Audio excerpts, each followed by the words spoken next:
The House will be in order. The chair lays before the House a communication from the Speaker. The Speaker's Rooms, Washington, D.C., January 15th, 2025. I hereby appoint the Honorable Monica de la Cruz to act as Speaker pro tempore on this day. Signed, Mike Johnson, Speaker of the House of Representatives. Pursuant to the order of the House of January 3rd, 2025, the chair will now recognize members from lists submitted by the majority and minority leaders for the morning hour debate. The chair will alternate recognition between the parties with time equally allotted between the parties and each member other than the majority and minority leaders, and the minority whip limited to 5 minutes. But in no event shall debate continue beyond 11:50 a.m. The chair recognizes the gentleman from Illinois, Mr. Quigley, for 5 minutes. Thank you, Madam Speaker. Madam Speaker, last week the House and Senate oversaw the certification of the 2024 election. It was a quick, smooth process. There were no riots, no violence. We completed the peaceful transfer of power as the Founding Fathers envisioned it. Now compare last week's election certification with what we witnessed 4 years ago. Thousands attacked the Capitol. They shattered windows, smashed down doors, assaulted police officers. It was a violent mob, and people died as a result, all in an attempt to stop the certification of a legitimate election. The insurrectionists and rioters threatened Vice President Pence and referred to him as, quote, dead man walking, if he didn't illegally reject the election results. Directly following January 6th, leaders on both sides of the aisle spoke out against the anti-democratic acts of the day. Former Speaker Kevin McCarthy said, the violence, destruction, and chaos we saw earlier was unacceptable, undemocratic, and un-American. It was the saddest day I've ever had serving as a member of this institution.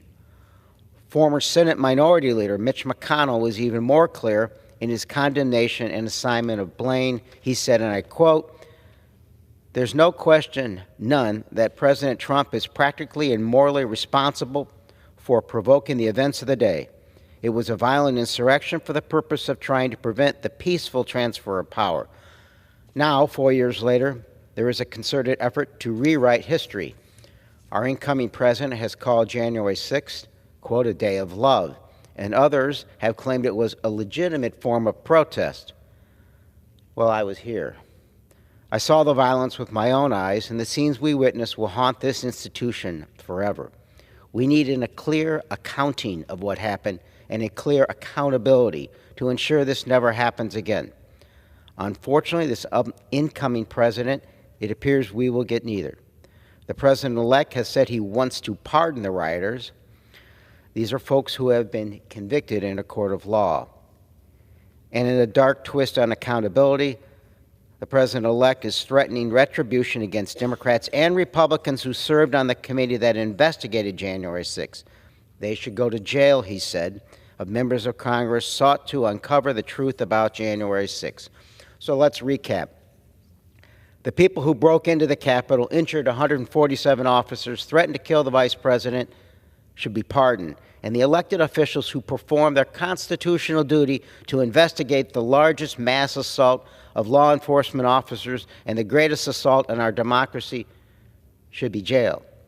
This is a perversion of the truth and justice. For those of us who were here on Capitol Hill that day, who saw the violence, smelled the pepper spray, heard the screams, we have an opportunity to remember that day for what it was, a dark stain on our nation's history. And we have an opportunity to commemorate those in uniform who bravely stood up to the rioters. They didn't just protect me, they protected our republic. In 2022, Congress commissioned a memorial to be installed on the front of the Capitol, listing the names of those who defended the Capitol on that fateful day. 3 years later, it is yet to be mounted. We should expect more. If we can't be honest about what happened on that day, if we can't, at a minimum, come together to put up a plaque commemorating those who protected us and some who gave their last full measure of devotion, then perhaps we should install a plaque like the one from Dante's Inferno. Abandon all hope, ye who enter here. Thank you, and I yield back. The chair now recognizes the gentleman from Missouri, Mr. Alford, for 5 minutes.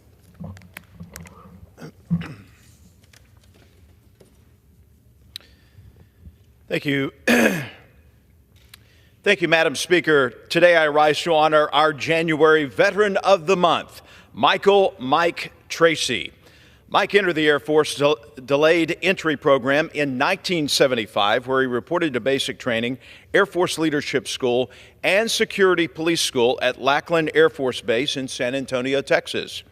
After graduation, he was placed on orders to the 20th Security Police Squadron, RAF, Upper Hayford, England, home to the F-111E NATO and USAF nuclear deterrent to the former Soviet Union.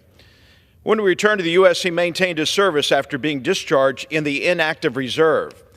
In 1982, Mike rejoined the military as a private in the USAR in Spokane, Washington. He attended drill sergeant school and U.S. Armor School. He served as a preventative medicine specialist in Germany and participated in Operation Desert Storm. Throughout injuries, surgeries, and reassignments, Mike served his country in many different roles.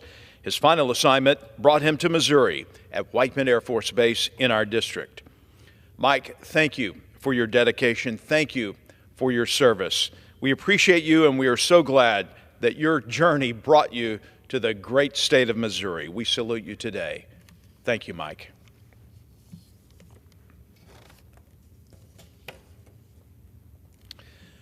Madam Speaker, today I rise to honor our January Small Business of the Month, Janine's Flowers. This fantastic business in Camdenton has been serving the lake area with floral artistry through weddings, proms, first dates, and so many other special occasions. Janine's is a one-stop destination for all floral arrangements, special gifts, tuxedos, event supplies, and much more. Back in September, Janine celebrated their 45th anniversary, where Janine Bullock, the original owner, shared captivating stories about the humble beginnings of this business. It's now owned by Cassidy Dickerson. Janine's Flowers will continue to make special occasions even more special. Janine was thrilled to pass the torch to Cassidy and knows that she will build upon the strong foundation that was established. Thank you. Thank you for providing Missouri's 4th Congressional District with the highest quality floral arrangements and event services. In Missouri, don't forget about Janine's. Valentine's Day is coming up. Congratulations to Janine's Flowers, our January Small Business of the Month. Madam Speaker, I yield back. The chair recognizes a gentlewoman from Alabama, Miss Sewell, for 5 minutes.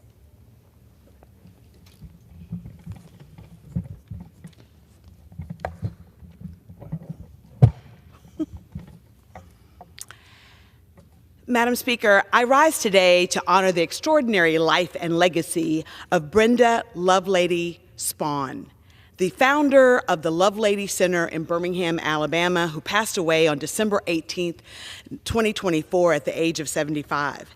Ms. Brenda founded the Lovelady Center in 2004 to rehabilitate women involved in the criminal justice system. Beginning with just 7 inmates, the program rapidly grew into what it is now, and it was the only state-supervised reentry program in Alabama and the largest faith-based recovery facility for women and children in the nation. Through the work of the Lovelady Center, Ms. Brenda has touched the lives of more than 20,000 women and children, helping them to walk forward with a faith-driven hope for the future. Guided by her abiding faith in God and her steadfast belief in the value of human life, Ms. Brenda made it her mission to spread empowerment, hope, and redemption among the women she served. Throughout her extraordinary life, she has received numerous awards and honors, including an honorary degree in humanitarian studies from Tennessee Temple University in 2012. On a personal note, I am forever grateful to the opportunity I had to partner with Ms. Brenda on behalf of the women and children of Jefferson County, Alabama, including the $2 million investment that we secured for the Lovelady Center in the fiscal year 2023 from the federal budget. I will always remember the warm, selfless, and kind-hearted nature of Miss Brenda, and above all, her devotion to serving the most vulnerable members of our community. I ask my colleagues to join me in celebrating the extraordinary life and legacy of Miss Brenda Lovelady Spawn. May her legacy live on in the many lives that she touched.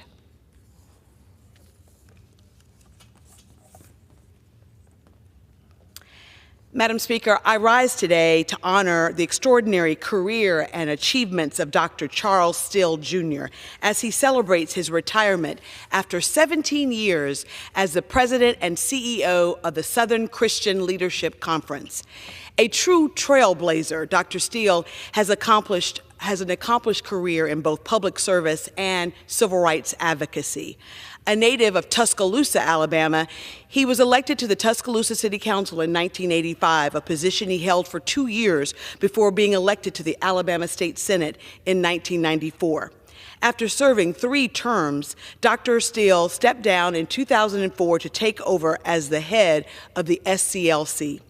As the organization's president and CEO, Dr. Steele raised over $10 million and oversaw the groundbreaking of SCLC's new international headquarters in Atlanta, Georgia.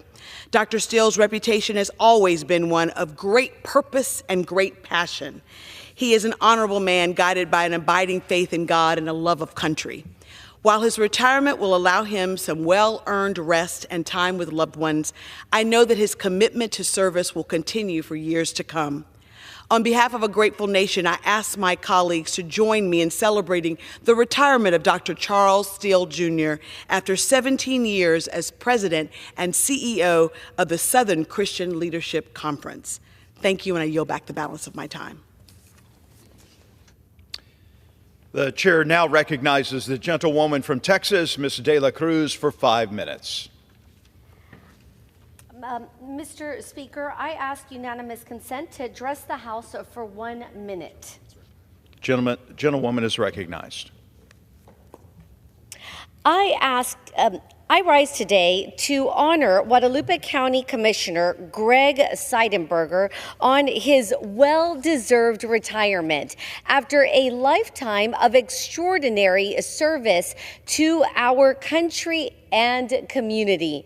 Greg began his career with 20 years in the United States Air Force, serving as a command pilot during the Vietnam War and leading the squadron operating out of Seguin Auxiliary Airfield.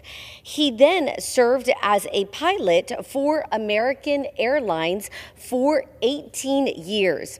For the past 12 years, Greg has dedicated himself to Guadalupe County as commissioner for Precinct 1, transforming the county and ensuring the foundation for a brighter future. I wish Commissioner Seidenberger a joyful retirement. Thank you. I yield back. Chair now recognizes the gentlewoman from California, Ms. Rivas, for 5 minutes.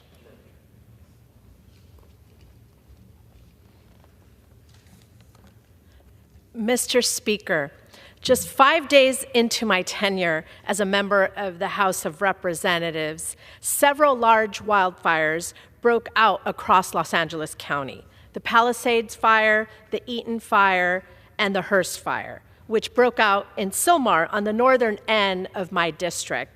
I was born and raised in the San Fernando Valley, and I consider myself incredibly fortunate to represent it in Congress. The Valley is a special place to so many people, including my own family, which makes the heartbreak of seeing images of it in danger sting deeper. I flew home last week as soon as I saw the images of footage coming out of Los Angeles County to be home with my community and helpful in any way that I could. I have immense gratitude for the Los Angeles Fire Department, the first responders, and the firefighters who arrived from across the country and from Mexico, who have been working nonstop to put out these fires. I met with community leaders, including the brave men and women of Fire Station 87 in Granada Hills. Because of their bravery, courage, and action in responding to the Hearst fire, they were able to minimize danger and keep our neighbors safe. Our community thanks them. I also visited one of the evacuation centers at the Ritchie Valens Recreation Center to learn more about how staff and volunteers have been working around the clock to help those who were forced to evacuate.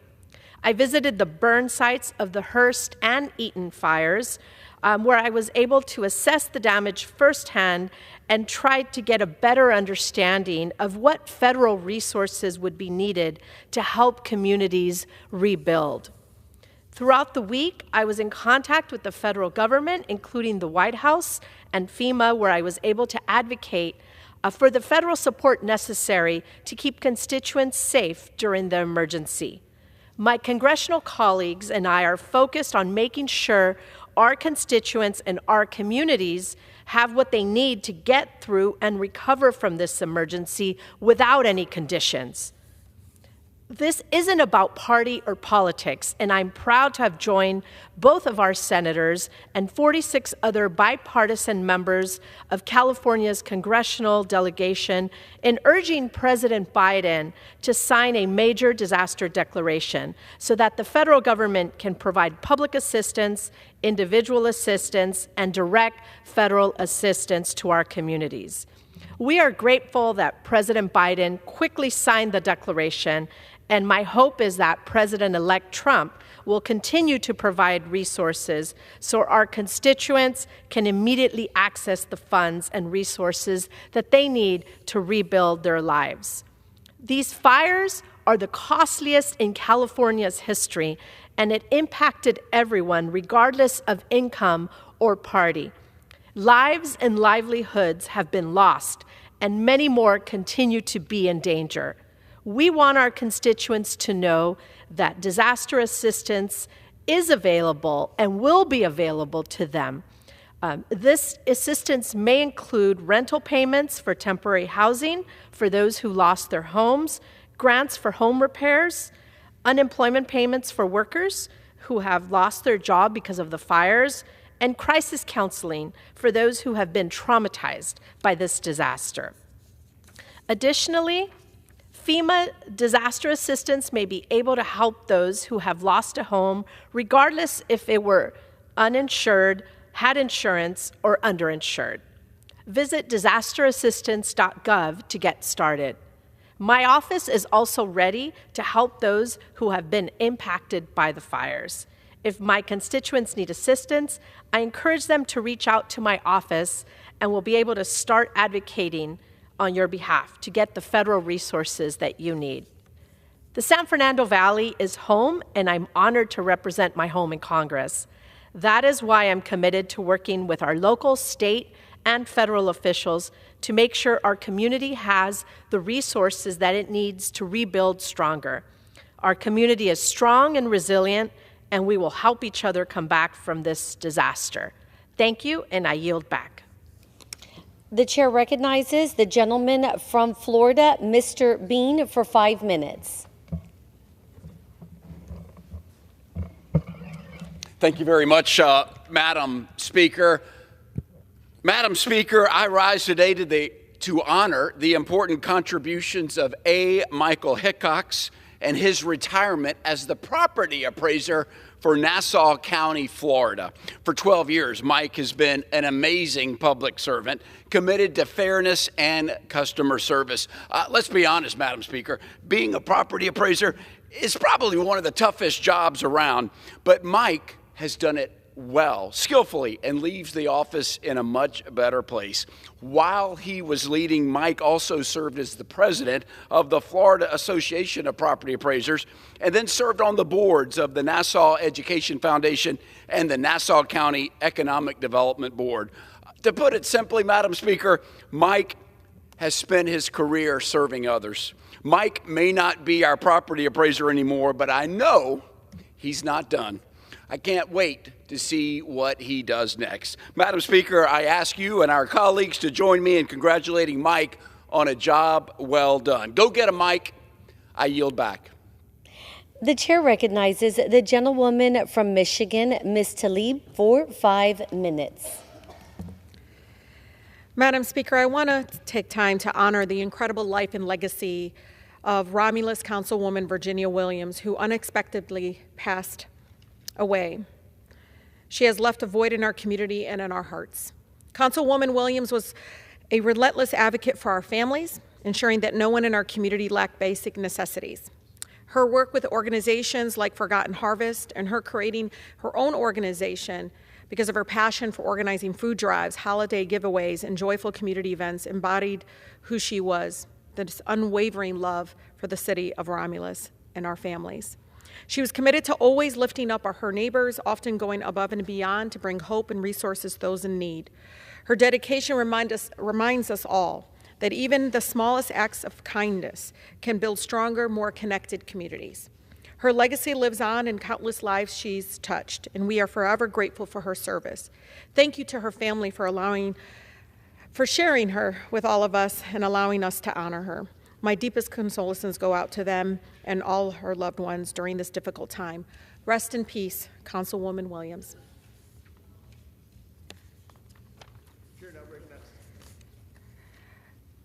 I would like to honor the life of former Dearborn Mayor Jack O'Reilly, Jr.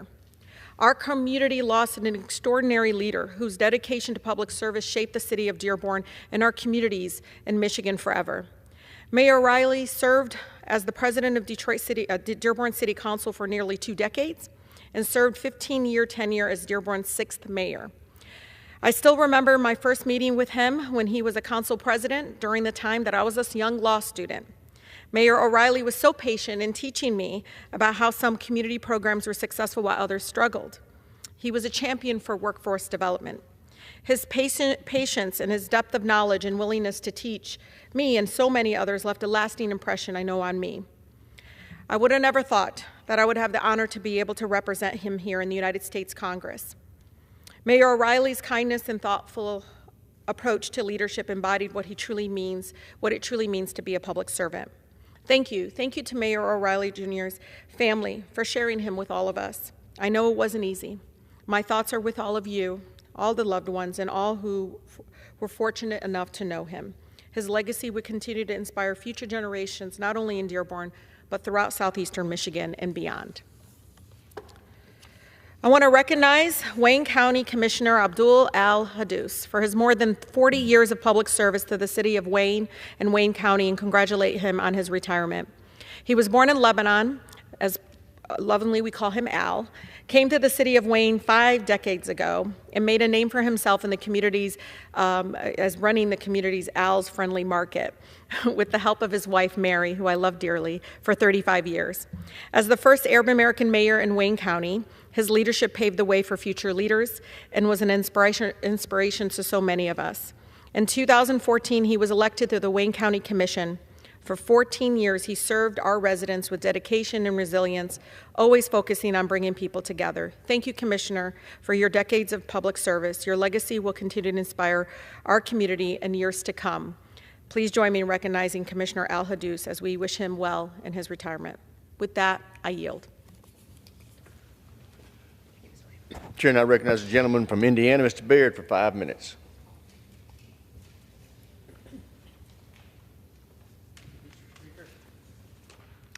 Gentlemen.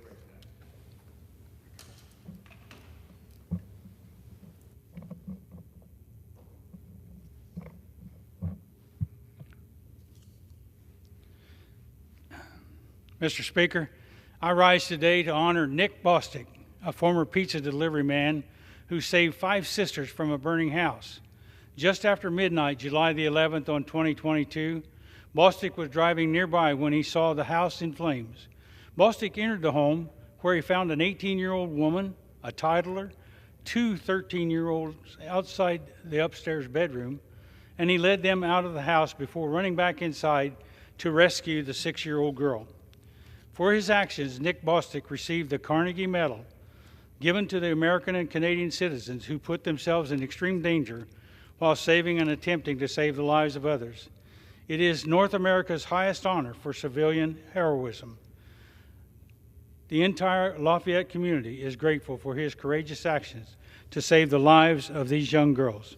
Thank you, and I yield back.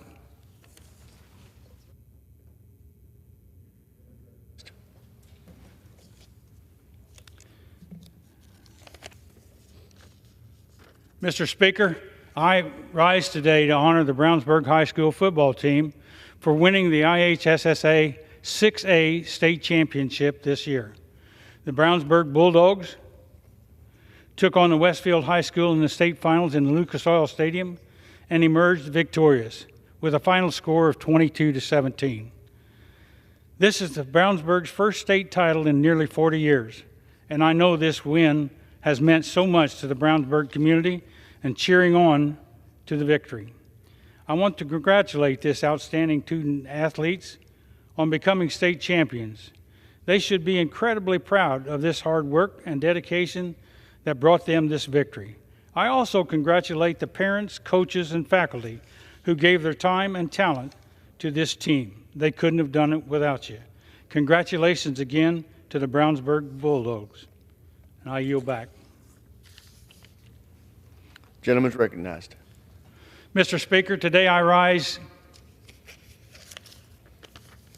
to honor Dr. Mark Russell, who recently retired from his position as a professor of agricultural sciences, education, and communications at Purdue University.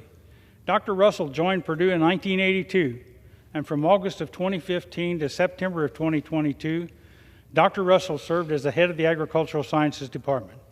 Dr. Russell has truly been a leader in the Purdue community, and thanks to his expertise, he has judged over 1,100 horse shows for national breed associations in 14 countries. Dr. Russell has also established and expanded the multiple exchange programs around the world, growing the university's global presence and relationships. He has been a stalwart professor at Purdue University's Ag Department, and his loss will be felt by the Purdue community and beyond. We wish him the very best as he begins this next chapter in his well-earned retirement. I yield back.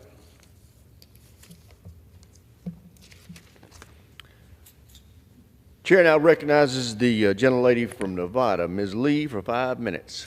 Thank you, Mr. Speaker. Today I rise to honor the life of retired Chief Warrant Officer Daniel Peterson, a champion for Southern Nevada's veteran community.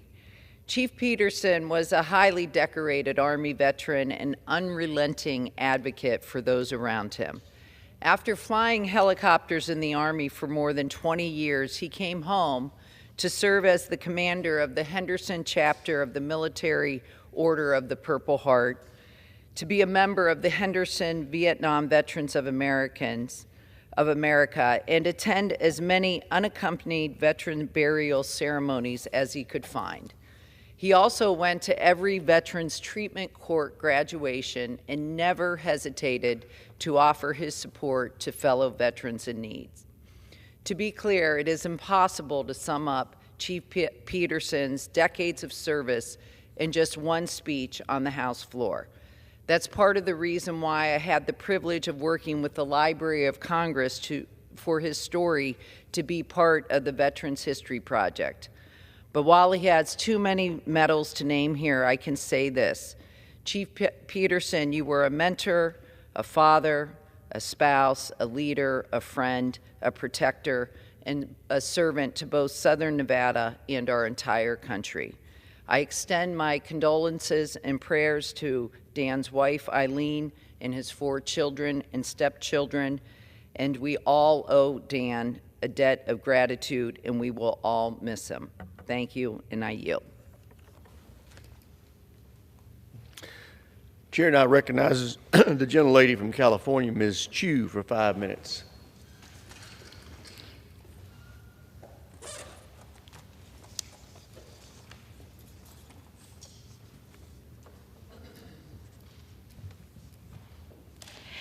This week, I returned from my district in Southern California, which has been completely devastated by the Eaton fire. In Altadena and northern Pasadena, the fire took our neighbors' lives and destroyed the structures that provided stability to countless families' hopes, dreams, and memories. The fire has destroyed over 7,000 structures, left 20,000 people homeless, forced numerous health centers to close, and burned schools, businesses, and community institutions to the ground. And this is just one of 6 serious fires across Los Angeles, including the more than 23,000-acre Palisades fire. Places that served as safe havens for generations of Angelenos and where community was built across the San Gabriel Valley are now unrecognizable. The Altadena Community Church, the Altadena Mosque, the Pasadena Jewish Temple, Armenian School, the Altadena Community Church, mom and pop business centers, the Elliott Arts Magnet School, the Altadena Country Club, all burned to the ground. When Black Americans fled racial segregation in the Jim Crow South and came to Los Angeles, many made Altadena their home because there was no redlining there preventing them from owning homes. It's remained a hub of Black culture and civic life in Los Angeles.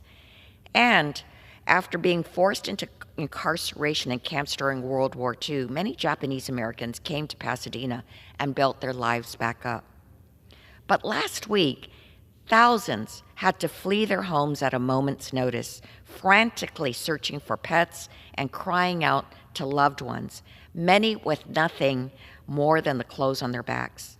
Thousands of people have lost their homes and a lifetime worth of belongings and memories. And tragically, first responders have found 16 people who lost their lives, and they expect that number to rise.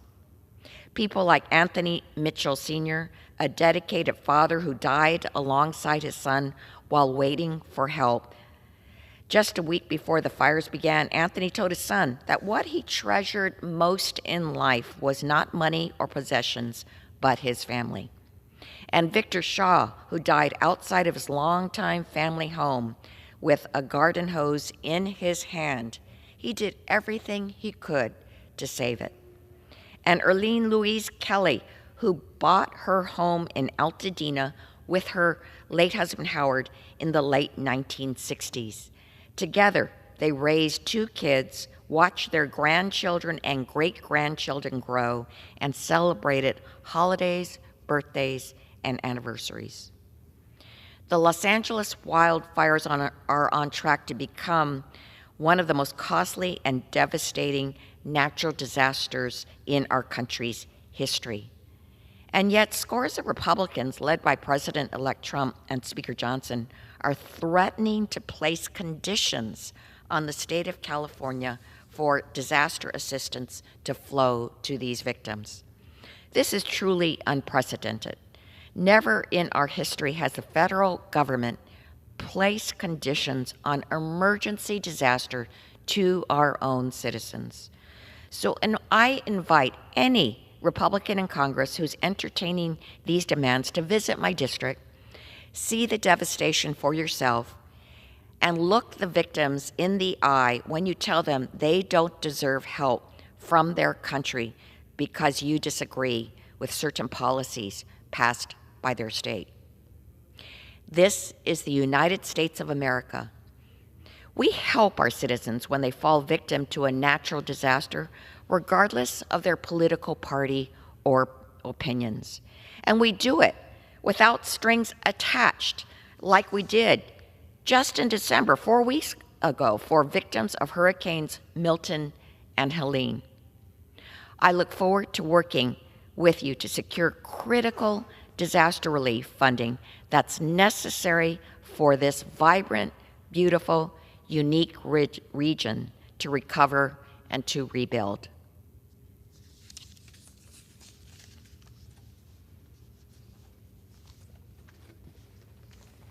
Gentlelady yields. Chair now recognizes the gentleman from Rhode Island, Mr. Magaziner, for 5 minutes. Thank you. Mr. Speaker, this week Prospect Medical Holdings, which owns Our Lady of Fatima Hospital in North Providence and Roger Williams Medical Center in Providence, filed for bankruptcy. threatening to undermine Rhode Island's already stressed healthcare system. Unfortunately, this is a day that many of us feared would come, because for years, Leonard Green and Partners, the private equity firm that owned Prospect Medical, and executives of the company engaged in outrageous profiteering, buying up hospitals and extracting hundreds of millions of dollars of management fees and dividends, money that should have been spent on patient care. In the decade that private equity firm Leonard Green owned Prospect Medical, they extracted over $500 million from the hospitals they owned.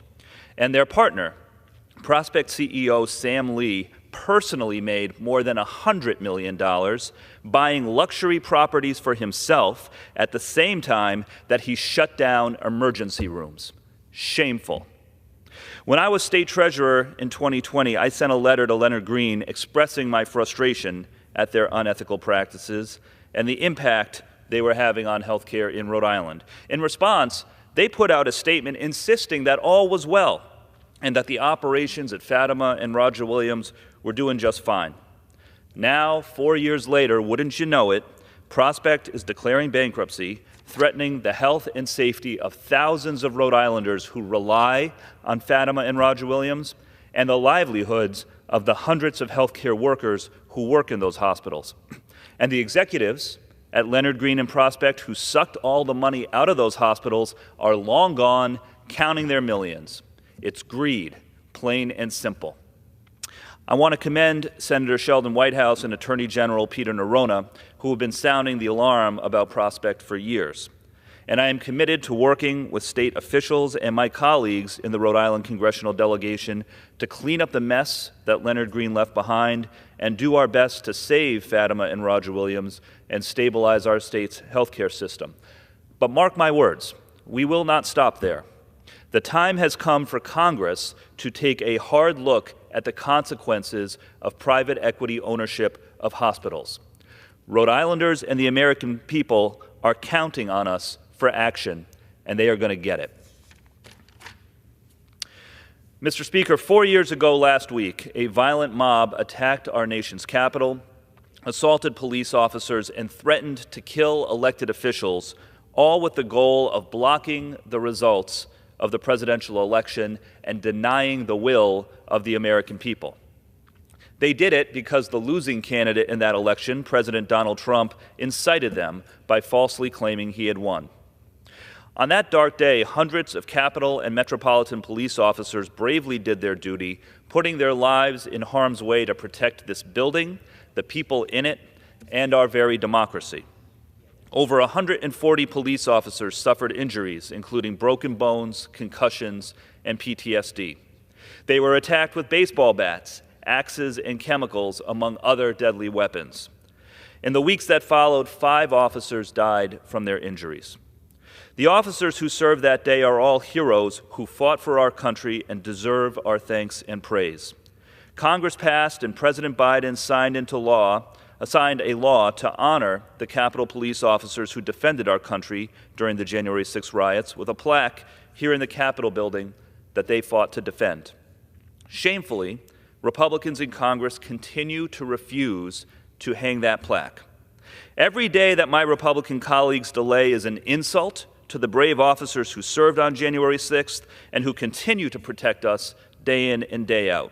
I say to my Republican colleagues, no more delays, no more disrespect, hang the plaque now. Every pivotal event in American history has heroes and cowards, and January 6th is no different. History will always remember the heroic officers who risked their lives to defend our country, and will also remember the cowards who refused to honor them. I yield back. Members are reminded to refrain from engaging in personalities toward the president-elect. Chair now recognizes the gentleman from New Mexico, Mr. Vasquez, for 5 minutes.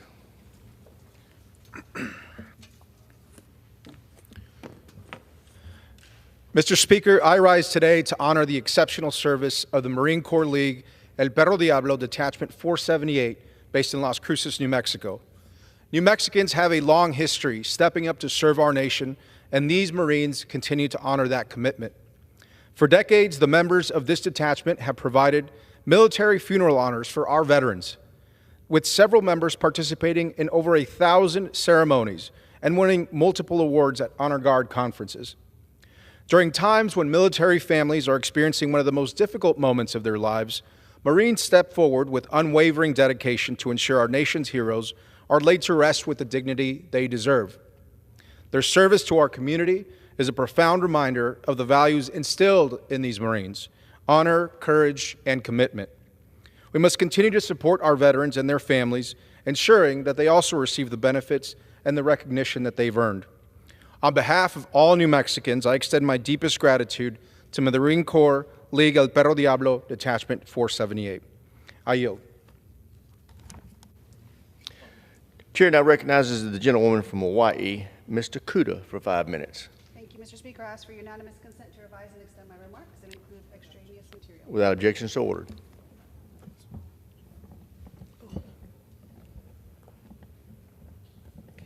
Can someone help me? Maybe not. There you go. Thank you, Mr. Speaker. I rise today to voice my deep concern and disappointment with the passage of H.R. 28. As a mother of teenagers in public schools, I am appalled that instead of addressing urgent challenges like the youth mental health crisis, gun violence in our schools, and the growing teacher shortage, this legislation diverts our attention to dangerous and divisive policies. H.R. 28, under the guise of protecting fairness in sports and safety in schools, risks undermining the rights and dignity of girls and young women. Let me be clear. This bill threatens the very foundation of Title IX, the landmark legislation that for over 50 years has protected millions from gender-based discrimination in education. Patsy Mink, the trailblazing congresswoman who championed Title IX, understood the deep injustices women face in education and beyond. As a woman and a Japanese American, she fought so that her daughter and all future generations could pursue their dreams without fear of prejudice or exclusion. They fought this hard fight, and for us, this bill betrays her legacy and all of her efforts by turning back the clock on these hard-won rights. Growing up, I experienced firsthand the pain of being bullied for the way I looked and being judged for not fitting traditional expectations of what a girl should look or act like. I remember vividly being told by a school administrator to tuck in your shirt, boy. I was just a middle schooler, tall for my age, wearing my hair short, and pants, not dresses. The shock and humiliation of that moment stayed with me, and it fuels my resolve that no child should ever be made to feel ashamed of being authentically who they are. Our students already face incredible pressures and challenges. Instead of making their lives harder by policing their identities and questioning their worth, we should be supporting them, fostering environments where they can grow, thrive, and succeed as their true, authentic selves. Transgender girls are girls. Transgender women are women. And if we truly want to protect girls and women, we must stand for inclusion, dignity, and respect, not division and exclusion. This isn't just about policy, it's about our values. It's about ensuring every student feels safe, seen, and supported. That's how we protect our children. That's how we honor the spirit of Title IX. Let's move forward with solutions that uplift and unite our schools, not tear them apart. Thank you. Mr. Speaker, over the past 10 days, our nation has watched with horror and sadness the harrowing scenes coming out of Southern California as these fires tore through homes, neighborhoods, and communities. On behalf of my constituents who know the terror and trauma of wildfire all too well, I rise today in solidarity with our California and Los Angeles Ohana, and in outrage over the callous and heartless remarks that conditions should be applied to their aid. Within days of our Maui fires, teams from CAL FIRE were by our side, on the ground to help deliver relief and organize the cleanup. In our hour of greatest need, they stood by us without expectation of any reward. They simply stepped up for their fellow Americans. They showed us in Hawaii aloha. That is what we need to do as a nation, as one people. We help each other out in our times of need, regardless of where we come from or our beliefs or how we vote. We as members of Congress pledge to do this every single day when we convene for business. One nation, unconditionally, under God. Now, in California's time of greatest need, the president-elect, the Speaker, and other colleagues here in the House want to impose policy conditions on federal disaster aid. This will endanger innocent lives and delay the ability of our fellow Americans to rebuild and recover from this disaster. Never before in our history has the federal government imposed conditions on disaster aid for its own citizens. But this is just more than unprecedented. To deny our fellow Americans the help they need after losing loved ones, their homes, their businesses in their darkest hour because of political differences, it's not just cruel, it's immoral, it's un-American. It is not who we are as a country. It's an affront to our most basic values, one that transcends any law or policy and lies at the core of our faiths, that we should do to others as we would do to us, that we must love thy neighbor. Mr. Speaker, I ask my colleagues to join me in solidarity and our fellow Americans in delivering the aid that California desperately needs without political conditions. In doing so, I urge my colleagues to do the right thing and stand up for our values as a nation. Let us send the right message to the American people that their government, of the people, by the people, and for the people, will always stand by them unconditionally, no matter what. Thank you, Mr. Speaker, and I yield back.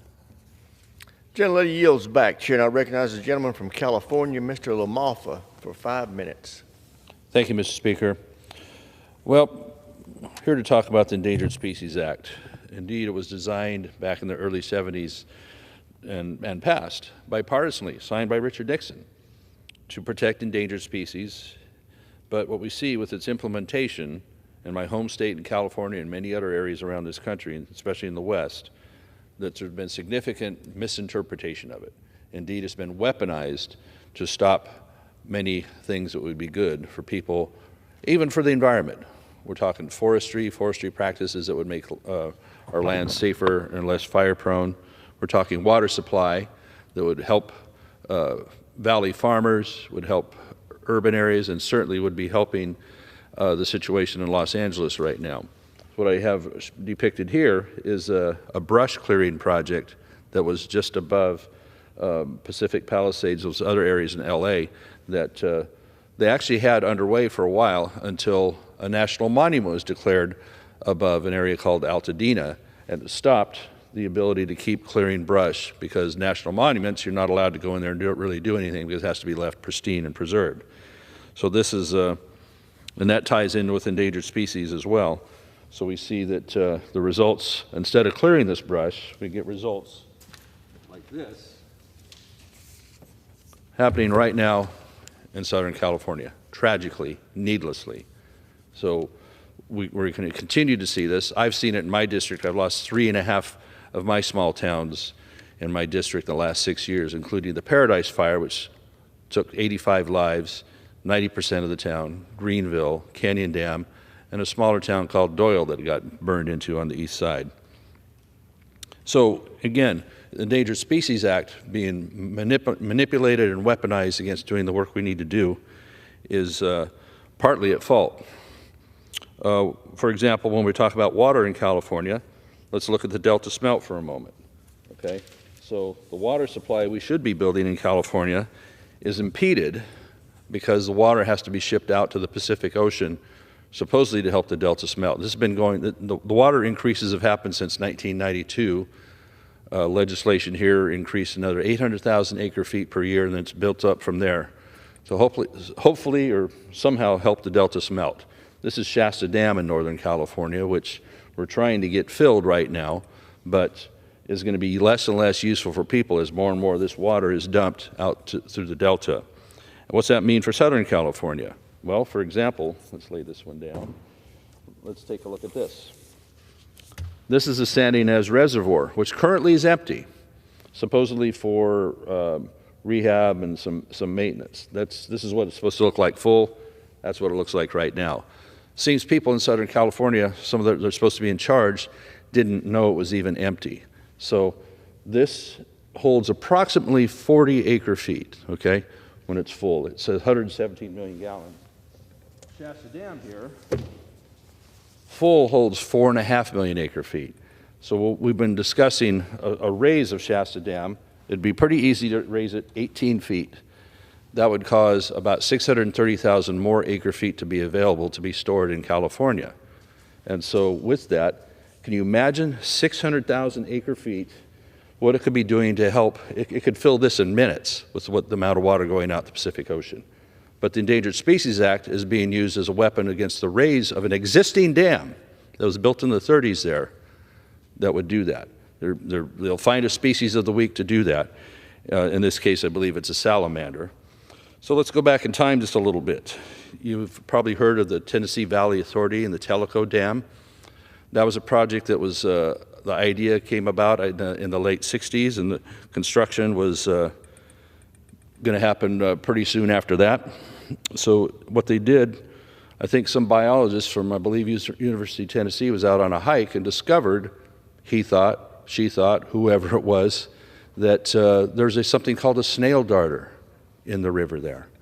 And so starting in about 73, or soon after the ESA was put in place, it was listed in 1975 as endangered under the Endangered Species Act, leading to a legal battle that took a long time, was finally settled, or it went to the Supreme Court, and it was finally settled actually by legislation passed in Congress in 1979, which exempted the Tellico Dam from the ESA protections and allowed a giant project which was going to make so much hydroelectric power, store water against flood, and be able for agriculture and people.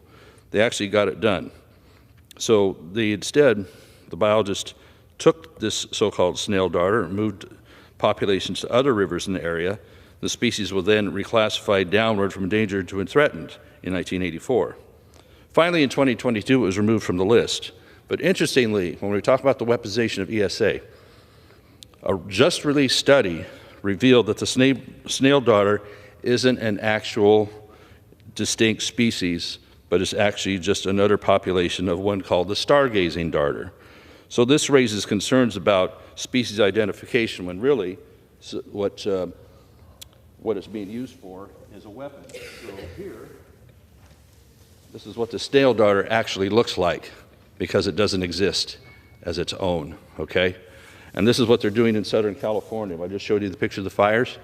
There's a project near Pacific Palisades that was going to remove some vulnerable power pole lines that are made of wood and some lower hanging wires and other equipment with some stronger, more fire-resistant ones. And they'd gotten started on the project, but they discovered a species of vetch, which is grown as a crop in many other areas as a cover crop or what have you. But they discovered one they called, I think, Montans or something, milk vetch.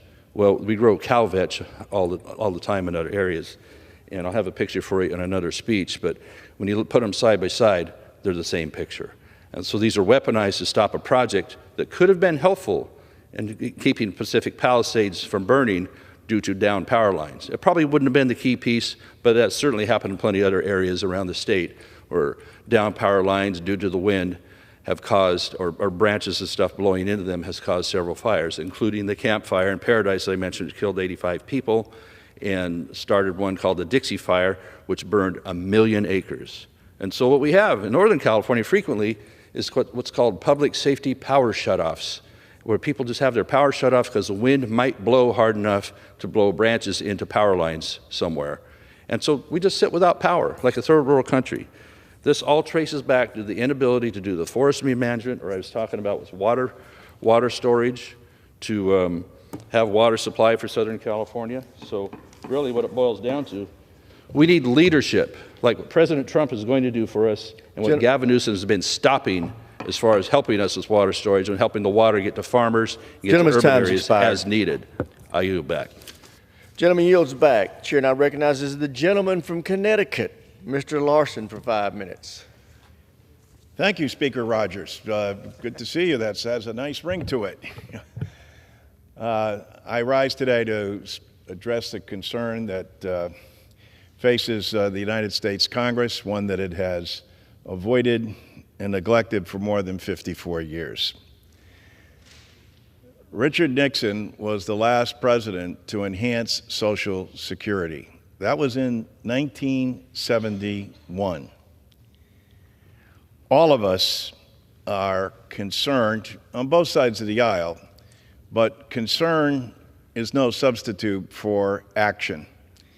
And it's long overdue that Congress takes a vote on behalf of the American people.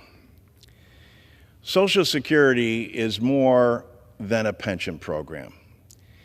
And I think the American public knows it and is getting aroused because, well, there's 70 million Americans that are on Social Security and 10,000 baby boomers a day become eligible for Social Security.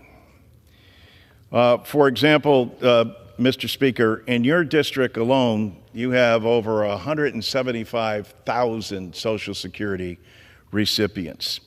And it's broken down into those who receive pensions, those who get spousal benefits, those who get widow benefits, children, and of course, disabilities. More veterans rely on Social Security disability than they do on the VA. But here's the other key thing, and we don't emphasize this enough.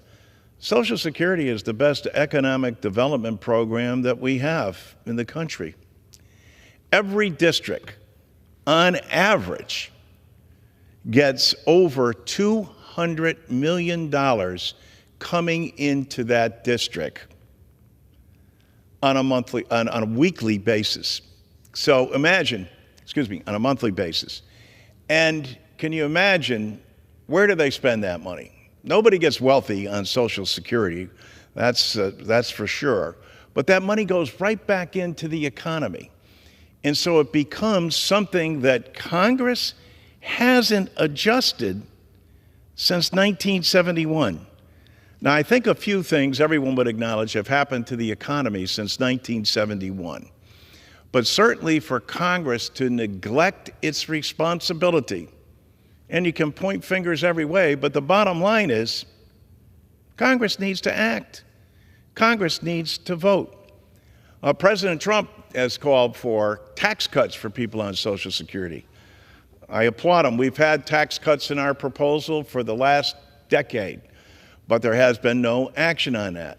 But the difference between what we're proposing and what President Trump is proposing is that we pay for ours, because if you don't pay for it, what you end up doing is bankrupting the Social Security Fund.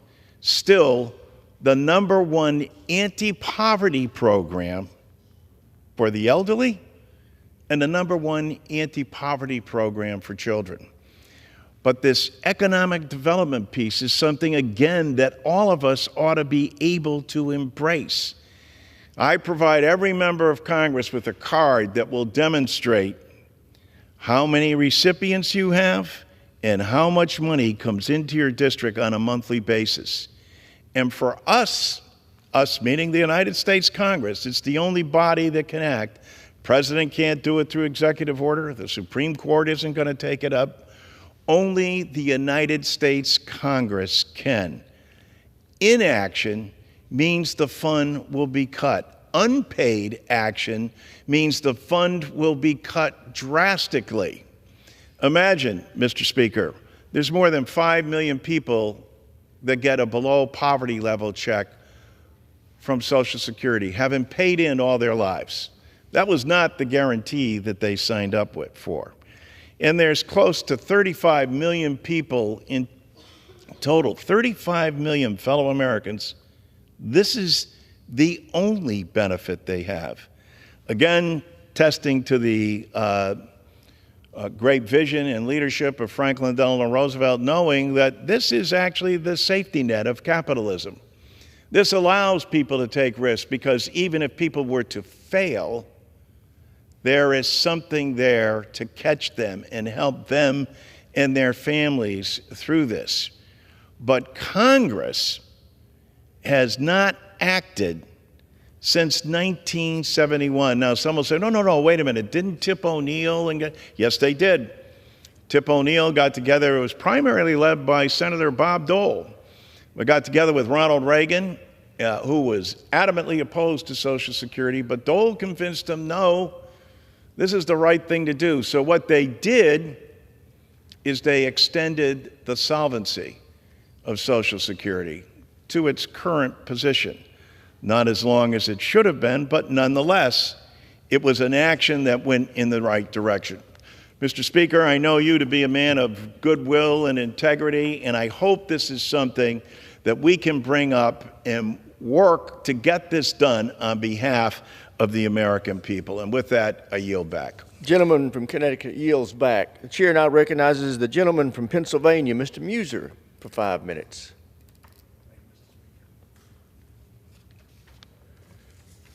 Thank you, Mr. Speaker. This past week, House Republicans passed the Protection of Women and Girls in Sports Act, which ensures that biological men cannot compete in women's and girls' sports. Makes sense to about 99% of America. The idea that we even need a bill like this is disturbing in itself. Think about it. We're debating whether boys or men should compete against girls or women in athletics, all athletics. When Title IX was enacted back in 1972, Mr. Speaker, it opened the doors for women and girls to have equal opportunities in sports. When Title IX was enacted back in 1972, it opened the doors for women and girls to have equal opportunities in sports. It's worth repeating. Before Title IX, women's sports were almost non-existent. But since then, we've seen great progress. Women's sports have flourished, and we've seen amazing accomplishments in basketball, soccer, swimming, and so much more. Athletes like Caitlin Clark, Angel Reese, Simone Biles, Lindsey Vonn are now household names, inspiring young girls everywhere. Yet we've been faced with a narrow but loud group of activists and media who think it's acceptable for a 6'4" biological male to compete against an average-sized, yet athletic woman in sports. Let's be clear, it's not acceptable. And it's not acceptable to force women to share a locker room with a biological man, forcing them to shower and change together. And this is not an overstatement, Mr. Speaker. It's happening. And it's traumatizing to women and girls to have a man walking around naked in their locker room or spiking a volleyball full force into their face. This failed ideological social experiment is disrupting the very fabric of what Title IX was designed to protect.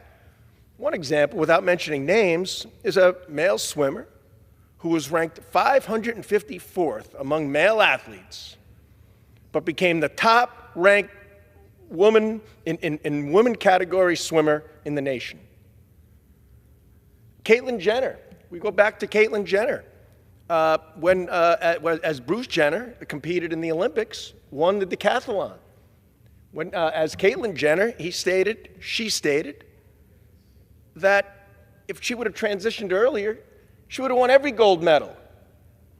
So clearly it's not fair. This does not respect the hard work, dedication, sacrifices made by female athletes. And this was a common sense bill. And there was a right way and a wrong way to vote on it. In my view, as stated earlier, 99% of Americans agree that men and boys should not be competing in women's and girls' sports, which is why my Republican colleagues and I voted to pass this bill yesterday, with only 2 Democrats voting along with us. That's kind of disturbing in itself. Our Republican Congress will continue to stand with women throughout this Congress and advocate for the protection of their rights. I yield back, Mr. Speaker. Gentleman yields back. Pursuant to Clause 12A of Rule 1, the chair declares the House in recess until noon today.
The House will be in order. The prayer will be offered by Chaplain Kibben. Would you pray with me? Lord, our God and our protector, who with a word can calm the storms and hold back the sun, we pray that you would move your spirit over the chaos that ravages our country and speak your word of peace. Arrest the fire that still burns in Los Angeles and its surrounding communities. Bring relief to those who found themselves in the paths of the hurricane that devastated Tennessee and North Carolina, who feel its destruction all the more keenly in the depth of winter. Be merciful to those, O Lord, who remain fearful in the surround of danger. Be merciful to those who feel helpless and hopeless before the great power of fire and wind. Be merciful to those who have lost hearth and home, who seek refuge for their bodies and their souls. In the shadow of your wings, may they take shelter until the storms of ruin pass by. Behind the hedge of your protection, may they find safety from the afflictions bearing down on them from all fronts. Encourage and equip with fortitude and perseverance all those who remain in the fight against the unrelenting fires and who continue to strive to build defenses against even more harm. For you, O Lord, are our deliverer. In you will all be restored. In the strength of your name we pray. Amen. The chair has examined the journal of the last day's proceedings and announces the House the approval thereof. Pursuant to Clause 1 of Rule 1, the journal stands approved. The Pledge of Allegiance will be led by the gentlewoman from Arizona, Miss Ansari. Allegiance to the flag of the United States of America and to the republic for which it stands, one nation, under God, indivisible, with liberty and justice for all. The chair will entertain up to 15 requests for 1-minute speeches on each side of the aisle. For what purpose does the gentleman from Pennsylvania seek recognition? Mr. Speaker, I rise to address the House and ask unanimous consent to revise and extend my remarks. The gentleman is recognized. Mr. Speaker, I rise today to honor the Millen family located in Bedford County, Pennsylvania. The Millen family own the Miller Family Farm, and it has received the designation of a century farm from the Pennsylvania Department of Agriculture. A century farm is a farm that has been owned by the same family for at least 100 consecutive years, has a family member who still lives on that farm, and has at least 10 acres of the original holding. The Millen family has farmed in Bedford County, Pennsylvania since 1874, when Sandra Millen's great-grandfather purchased the property. Today, the Millens manage an over 200-acre grain operation on that exact same land. They even have the farm's original log structure dating to pre-1874.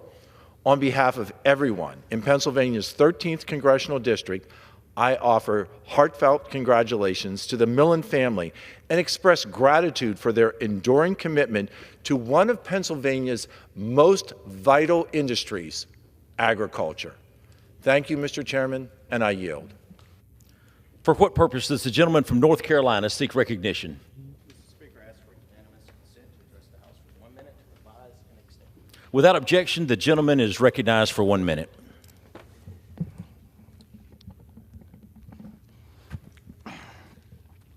Mr. Speaker, I rise to honor and celebrate the remarkable life of Dr. Suzanne Evans Shepherd, an exceptional member of our community who touched many lives.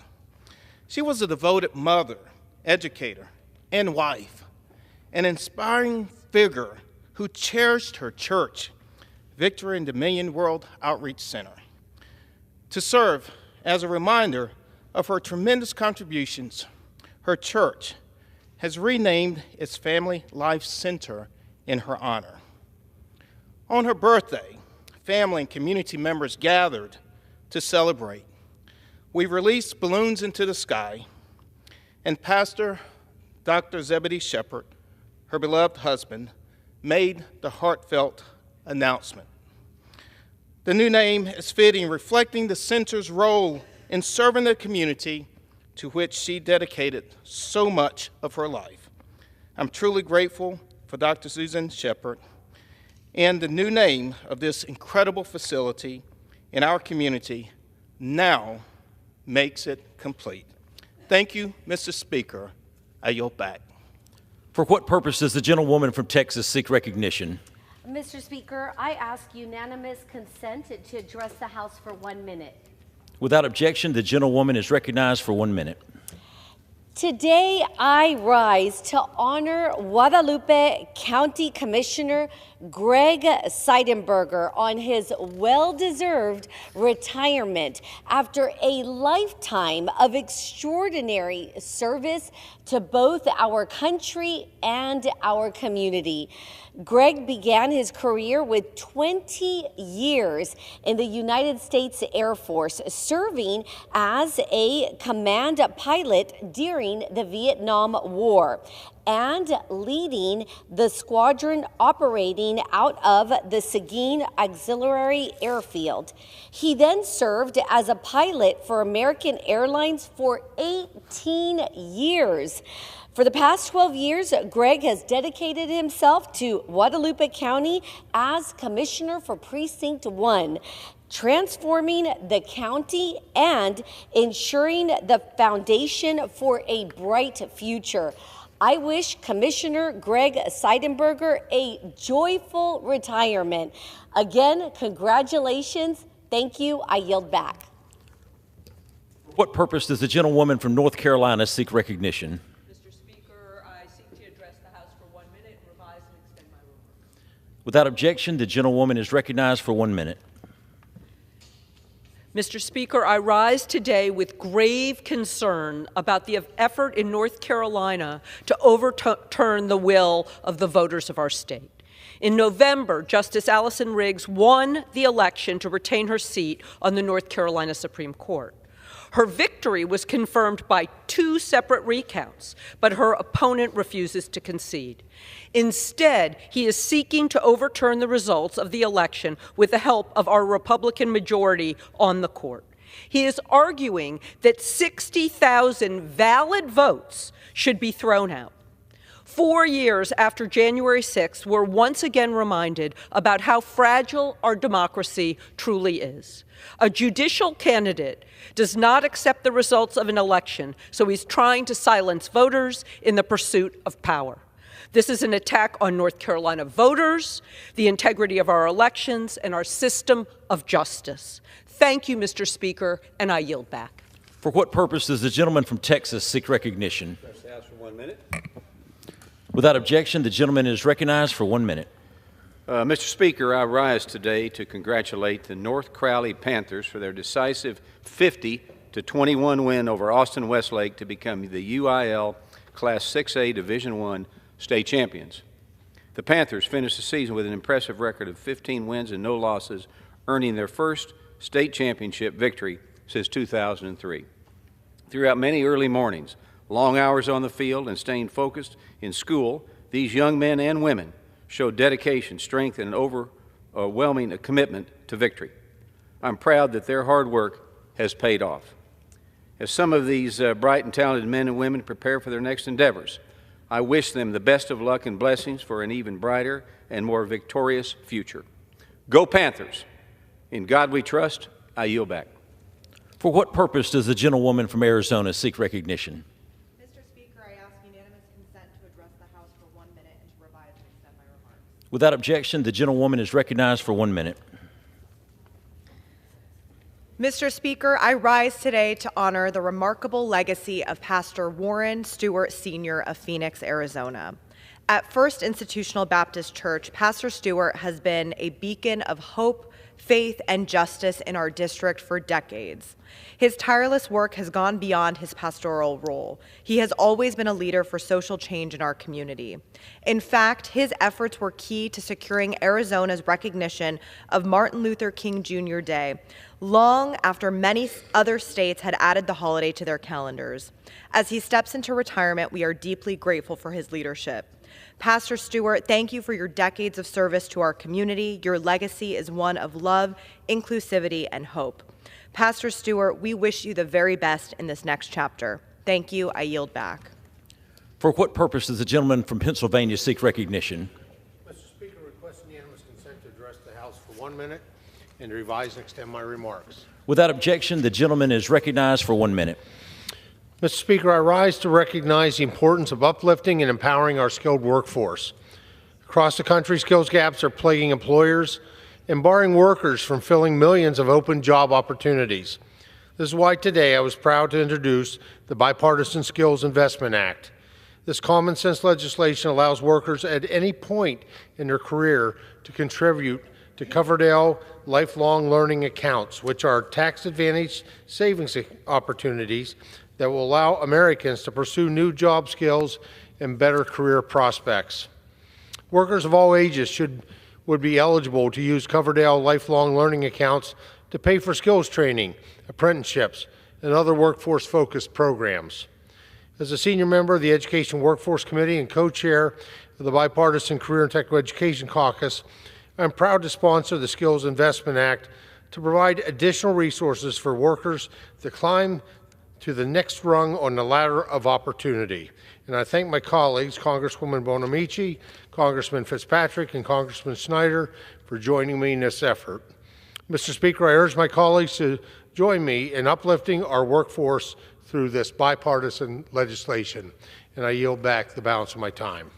The gentleman from Pennsylvania yields. For what purpose does the gentleman from South Carolina seek recognition? Mr. Speaker, I ask unanimous consent to address the House for 1 minute, revise and extend my remarks. Without objection, the gentleman is recognized for 1 minute. Thank you, Mr. Speaker. The rule of gun axis of invasion continues murderous conduct. Sadly, war criminal Putin, the Iranian regime, and the Cuban communist dictatorship are working to destabilize West Africa with the terrorist Polisario Front, a murderous threat to the Kingdom of Morocco, an American partner for 250 years. Records of the deposed Assad Syrian dictatorship confirm Polisario sent militias for training. Last week, the Polisario invited PKK terrorists to a summit threatening our valued NATO ally, Turkey. President Donald Trump stood with Morocco, recognizing Western Sahara as Moroccan. I appreciate chairing the Morocco Friendship Caucus. In conclusion, God bless our troops as the global war on terrorism continues. Open borders for dictators puts all Americans at risk of more 9/11 attacks imminent, as warned by the FBI. Trump will reinstitute existing laws to protect American families with peace through strength. Best wishes to Pete Hegseth. I was grateful to attend the hearing where he qualified for Secretary of Defense, ably conducted by Chairman Roger Wicker. I yield back. For what purpose does the gentleman from Nebraska seek recognition? I ask unanimous consent to address the House for 1 minute and to revise and extend my remarks. Without objection, the gentleman is recognized for 1 minute. Mr. Speaker, I rise today to celebrate one of Northeast Nebraska's most important institutions, Northeast Community College. This year, the NJCAA Men's Soccer National Champion hails from Nebraska's 1st Congressional District, our very own Northeast Hawks. Throughout the national tournament, Northeast consistently defied the odds. They fought through several close matches, claiming victories against teams that had bested them in previous seasons. They even beat the odds in the championship game. While ranked 5th, our Hawks triumphed with a 2-1 victory over the second-ranked team to secure their historic title. From head coach Adam Potter to every single player, the Hawks have displayed remarkable team spirit on their journey to this historic success. Their work is a testament to the character and the values of our national champions, as well as the entire Northeast student community. On behalf of Nebraska's 1st Congressional Districts, congratulations to the Northeast Community College men's soccer team on becoming the first in school history to win an NJCAA national title. Thank you, and I yield back. For what purpose does the gentleman from Texas seek recognition? Mr. Speaker, I ask for unanimous consent to speak with the House for 1 minute and to rise and extend my remarks. Without objection, the gentleman is recognized for 1 minute. Mr. Speaker, it is the honor of my life to serve the people of Texas's 26th Congressional District. My district encompasses parts of Denton, Cook, Wise, and Tarrant counties, all the way north to the Oklahoma border. Our district offers a tapestry of landscapes that reflect the best of Texas. But what truly makes our district special is its people. From the ranchers who raise horses, beef cattle, sheep, and goats, to the entrepreneurs driving new innovation, to the healthcare workers caring for our loved ones, to the educators shaping the minds of tomorrow, we are guided by our patriotic love of country. Our district has a legacy of strong leadership, and I thank and congratulate Dr. Burgess for his service to our district. Now today I honor the kind and hardworking men and women from Texas's great 26th Congressional District who entrusted me to serve on their behalf. I'm honored to call it my home, and I'm honored to be a representative in Washington. Mr. Speaker, I yield back. The gentleman from Texas yields. For what purpose does the gentlewoman from Louisiana seek recognition? Mr. Speaker, I ask to address the House for 1 minute and to revise and extend my remarks. Without objection, the gentlewoman is recognized for 1 minute. Mr. Speaker, today I rise to recognize Southeastern Louisiana University in Hammond, Louisiana for 100 years of educating students in our state. My background is in higher education, and I know a good school when I see one, and I can confidently say that Southeastern is hitting the mark. With more than 150 academic programs and over $1 billion in annual economic impact, Southeastern is truly changing lives. This year, the school saw its highest ever graduation rate and freshman retention rate. Hitting the century mark is no small achievement, and Southeastern's momentum is only increasing. With their recent record-breaking enrollment increase, Southeastern will continue to shape our nation's leaders for years to come. A quality education sets students up for a lifetime of success. By that measure, Southeastern has had a tremendous impact. Thank you to the wonderful faculty and staff who have made 100 years possible. And under President William Wainwright's leadership, Southeastern is moving in the right direction. I look forward to seeing the great work they do in the school's second century and beyond. Thank you, Mr. Speaker. I yield back. For what purpose does the gentleman from Idaho seek recognition? Mr. Speaker, I request 1 minute to address the House to revise and extend my remarks. Without objection, the gentleman is recognized for 1 minute. Thank you, Mr. Speaker. Biological men should not be competing in women's athletics. This is a common sense sentiment that most Americans agree with, especially back in my home state of Idaho. However, under the Biden administration, the integrity of women's and girls' sports has come under threat. In fact, just this last year, President Biden rolled out a regulation attempting to usurp states' ability to protect women and girls and make sure they have a safe and fair playing field in sports. That is why this week, my House colleagues and I passed the Protection of Women's and Girls Sports Act of 2025. This bill strengthens Title IX protections to ensure the definition of an individual's gender in an athletic competition is based solely on their genetics at birth. Women and girls sports are for women and girls only. I proudly voted yes on this legislation and encourage my Senate colleagues to do the same. I yield back. The gentleman from Idaho yields. For what purpose does the gentleman from Georgia seek recognition? Ask unanimous consent to address the House for 1 minute to revise and extend my remarks. Without objection, the gentleman is recognized for 1 minute. Mr. Speaker, I rise today to mourn the loss of Sonny Smart, who unfortunately passed away this month at the age of 76. Mr. Smart graduated from Sanford in 1970, where he played the position of center on the football team. He joined Hopeville High School as an assistant coach shortly after his graduation. Soon, Mr. Smart began his 23-year head coaching career. At the beginning of his career as a head coach, Mr. Smart was a high school football coach at Bainbridge High School in South Georgia from 1988 to 1994. He then moved on to become the head coach at Rayburn County High School of North Georgia in 1995, where he remained until his retirement. The father of Georgia football coach Kirby Smart, Mr. Smart was a valued member of the Georgia community. During his time at Bainbridge, he even had the opportunity to coach his son Kirby. Mr. Smart is survived by his wife Sharon and his 3 children, Carl, Kirby, and Kendall. He will always be remembered as an incredible father, husband, coach, and friend. Thank you, Mr. Speaker, and I yield back.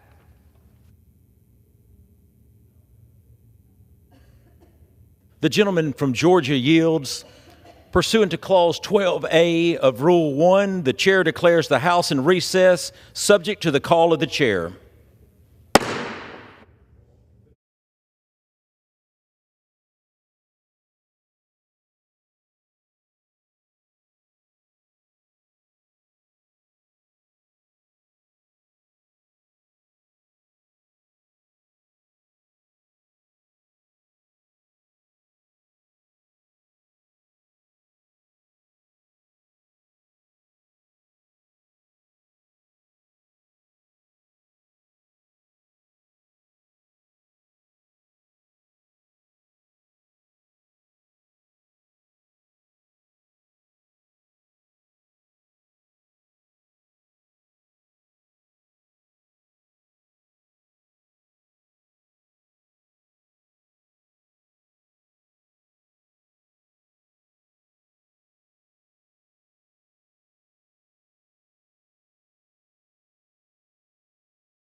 The House will be in order. For what purpose does the gentleman from Missouri seek recognition? Mr. Speaker, pursuant to House Resolution 5, I call up the bill H.R. 33, the United States-Taiwan Expedited Double Tax Relief Act, and ask for its immediate consideration in the House. The clerk will report the title of the bill. H.R. 33, a bill to amend the Internal Revenue Code of 1986 to provide special rules for the taxation of certain residents of Taiwan with income from sources within the United States. Pursuant to House Resolution 5, the bill is considered read. The bill shall be debatable for 1 hour, equally divided, controlled by the majority leader and the minority leader or their respective designees. The gentleman from Missouri, Mr. Smith, and the gentlewoman from California, Ms. Chu, each will control 30 minutes. The chair recognizes the gentleman from Missouri. Thank you, Mr. Speaker. I ask unanimous consent that all members have 5 legislative days to revise and extend their remarks and submit material on the bill under consideration. Without objection. Mr. Speaker, I yield myself such time as I may consume. The gentleman is recognized. Mr. Speaker, I rise in strong support of the U.S.-Taiwan Expedited Double Tax Relief Act, bipartisan legislation that will unleash more American manufacturing, investment, and jobs and help combat China's harmful influence. For too long, America has been too dependent on China. It comes at a high price as communities across this country lose jobs and live with little hope for the future. It also puts America's national security at risk. This bill before us establishes fair tax treatment for both American workers and businesses operating in Taiwan and puts Americans on equal footing with our competitors around the world. Enacting this legislation will help create jobs right here at home. U.S. exports to Taiwan support 188,000 American jobs, and Taiwanese investment in the United States supports another 21,000. Reducing burdens to Taiwanese investment in America will help aid in building new cutting-edge manufacturing plants staffed by American workers. It will help support our domestic semiconductor and chip manufacturing capabilities, securing strategic supply chains, and helping us further move away from China. Citizens and companies from countries like Great Britain, the European Union, Japan, Australia, and New Zealand all enjoy better tax treatment than Americans in Taiwan currently do. That's not right. In fact, the United States is Taiwan's largest trading partner without a tax treaty. Enhancing our relationship with Taiwan will strengthen the U.S. economy and our national security. Instead of leaving critical supply chains in the hands of the Chinese Communist Party, we need to be making more goods in America or in partnership with allies like Taiwan that share our interest to reduce our dependence on China. This legislation has strong bipartisan support. Last Congress, we took action in authorizing and establishing the first steps in a free trade agreement between the U.S. and Taiwan. As we continue to grow our economic relationship together, a tax treaty represents the logical next move. Advancing this legislation to President Trump's desk is the right thing to do for American workers and our economy as a whole. I want to thank Ranking Member Neal for helping lead this effort and introducing this legislation with me. Today, we are showing the world that American leaders are united in standing up for our workers and businesses. I urge all my colleagues to support this bill to help critical American manufacturing sectors and protect our national and economic security. The gentleman reserved. The gentleman from California is recognized. Mr. Speaker, I yield myself as much time as I may consume. The gentlelady is recognized. I rise in strong support of H.R. 33, the United States-Taiwan Expedited Double Tax Relief Act. I want to thank Ranking Member Neal and Chairman Smith for working on this significant legislation, which was reported out of the Ways and Means Committee unanimously last Congress. I also want to thank Representative Susan Delbene, as well as Representatives Adrian Smith and Nicole Maliotakis for their partnership. Together, we introduced a resolution last Congress calling to advance legislation to address that barrier, the issue of double taxation on income earned in the United States and Taiwan. Today, Americans who do business in Taiwan and those from Taiwan who do business from America must pay income tax in both places on the same earnings. That hurts businesses of all sizes, as well as individuals who spend time in each market. For example, without a double tax treaty, workers from the United States who are sent to Taiwan to train for their job in a domestic chip facility can be taxed twice on the income they earn on the trip. The U.S. has eliminated this problem through bilateral income tax treaties with more than 60 countries, but not with Taiwan. And that is because of its unique political status, which prevents us from negotiating a traditional tax treaty. As a result, among our top 10 trading partners, only Taiwan lacks a double tax agreement. But we should forge an agreement, both because Taiwan is a leading democracy in Asia and because their investment in the United States supports at least 188,000 American jobs, including many in my Southern California district, home to one of the largest communities of people from Taiwan in the U.S. In 2023, I met with some of them here in Washington, D.C. to discuss the barrier posed by this double taxation. They told me stories of facing huge tax bills after doing business in both markets and having to curtail their cross-border investment as a result. The American Institute in Taiwan conducted a survey of Taiwanese companies with presence here in the United States, and 79% of them reported that double taxation of income is a considerable factor that prevents them from investing more in the U.S. But there is a solution, which is the legislation before us today.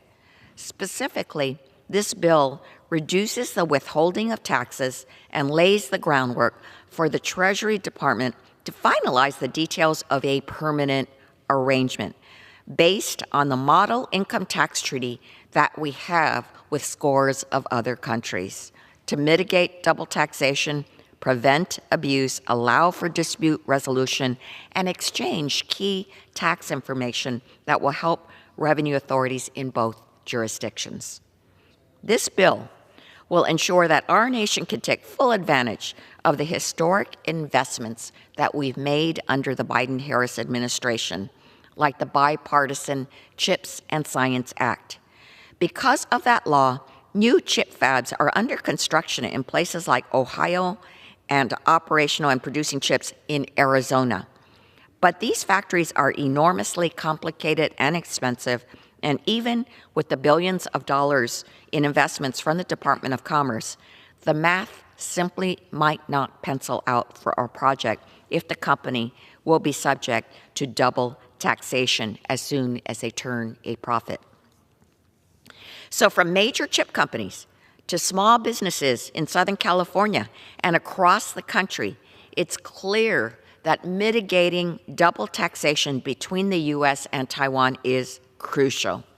And it will only become more important as Congress continues to work in a bipartisan manner to strengthen our economic relations with Taiwan.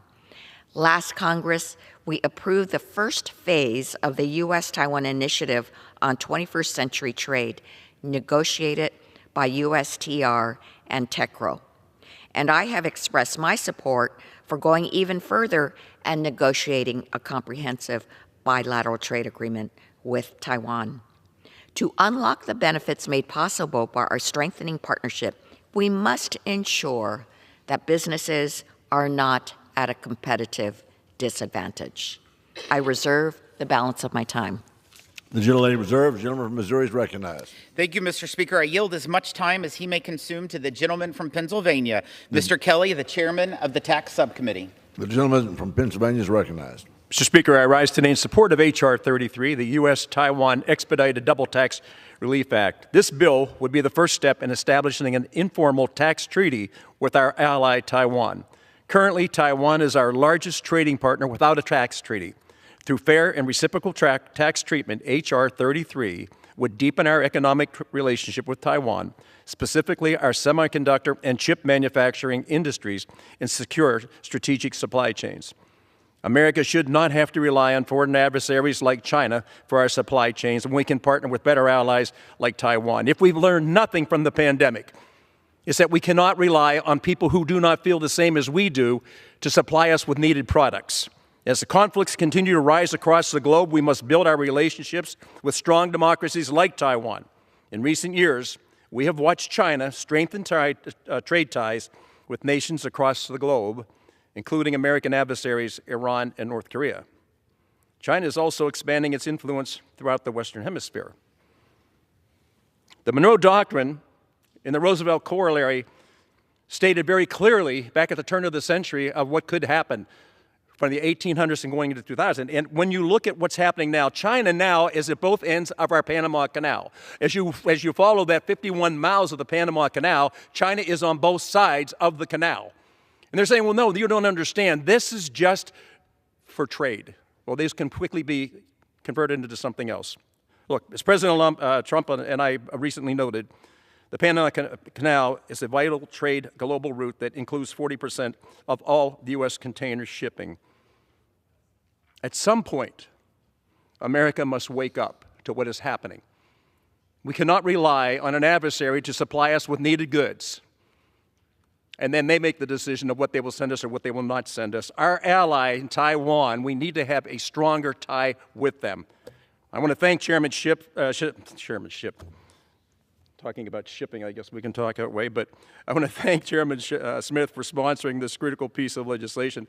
Listen, all my colleagues from Ways and Means are here to talk on the same subject, and we will continue this work to do this, but I think as we go into the 21st day of January, we'll see this incredible movement towards making America great again. So I want to thank again Chairman Smith for sponsoring this, and for my Ways and Means colleagues for their continuous work, and to Speaker Johnson for bringing this bill to the floor. I look forward to working with the Senate and President-elect Trump to get the bill signed into law. Thank you. I yield back. The gentlemanship yields back. The gentleman from Missouri reserves. The gentleman from California is recognized. I yield 2 minutes to the gentleman from Illinois, Congressman Davis. The gentleman from Illinois is recognized for 2 minutes. Thank you, Mr. Speaker, and I want to thank the gentlelady for yielding. I rise in support of H.R. 33, the United States-Taiwan Expedited Double Tax Relief Act. This bill represents a bilateral tax agreement that prevents doubling taxation on U.S. and Taiwan businesses and workers. This bill helps promote Taiwanese investment in the United States and job creation. The bill provides benefits to Taiwan residents similar to those provided in the 2016 U.S. Mall Tax Treaty. Importantly, these new provisions do not take effect until Taiwan offers American residents the same benefits. The bill H.R. 33 would strengthen trade relations, increase manufacturing production, boost innovation, and create economic growth for the U.S. and Taiwan, and allow our country to compete more effectively with China by increasing trade and business commerce in both goods and services. Mr. Speaker, I encourage all of my colleagues to vote yes for H.R. 33. It's good for Americans as well as Taiwanese and good for both countries. Thank you very much, and I yield back. The gentleman yields back. The gentleman from California reserves, and the gentleman from Missouri is recognized. Thank you. I yield as much time as he may consume to the gentleman from Illinois, Mr. LaHood, the chair of the Work and Welfare Subcommittee. The gentleman is recognized.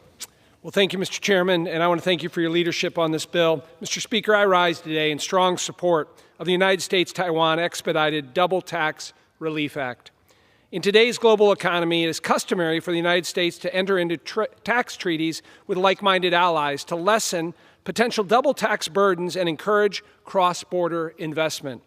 The United States currently has tax agreements with over 60 foreign tax jurisdictions. Yet, due to its unique political status, even as our 7th largest trading partner, we do not have a formal tax arrangement with Taiwan in place.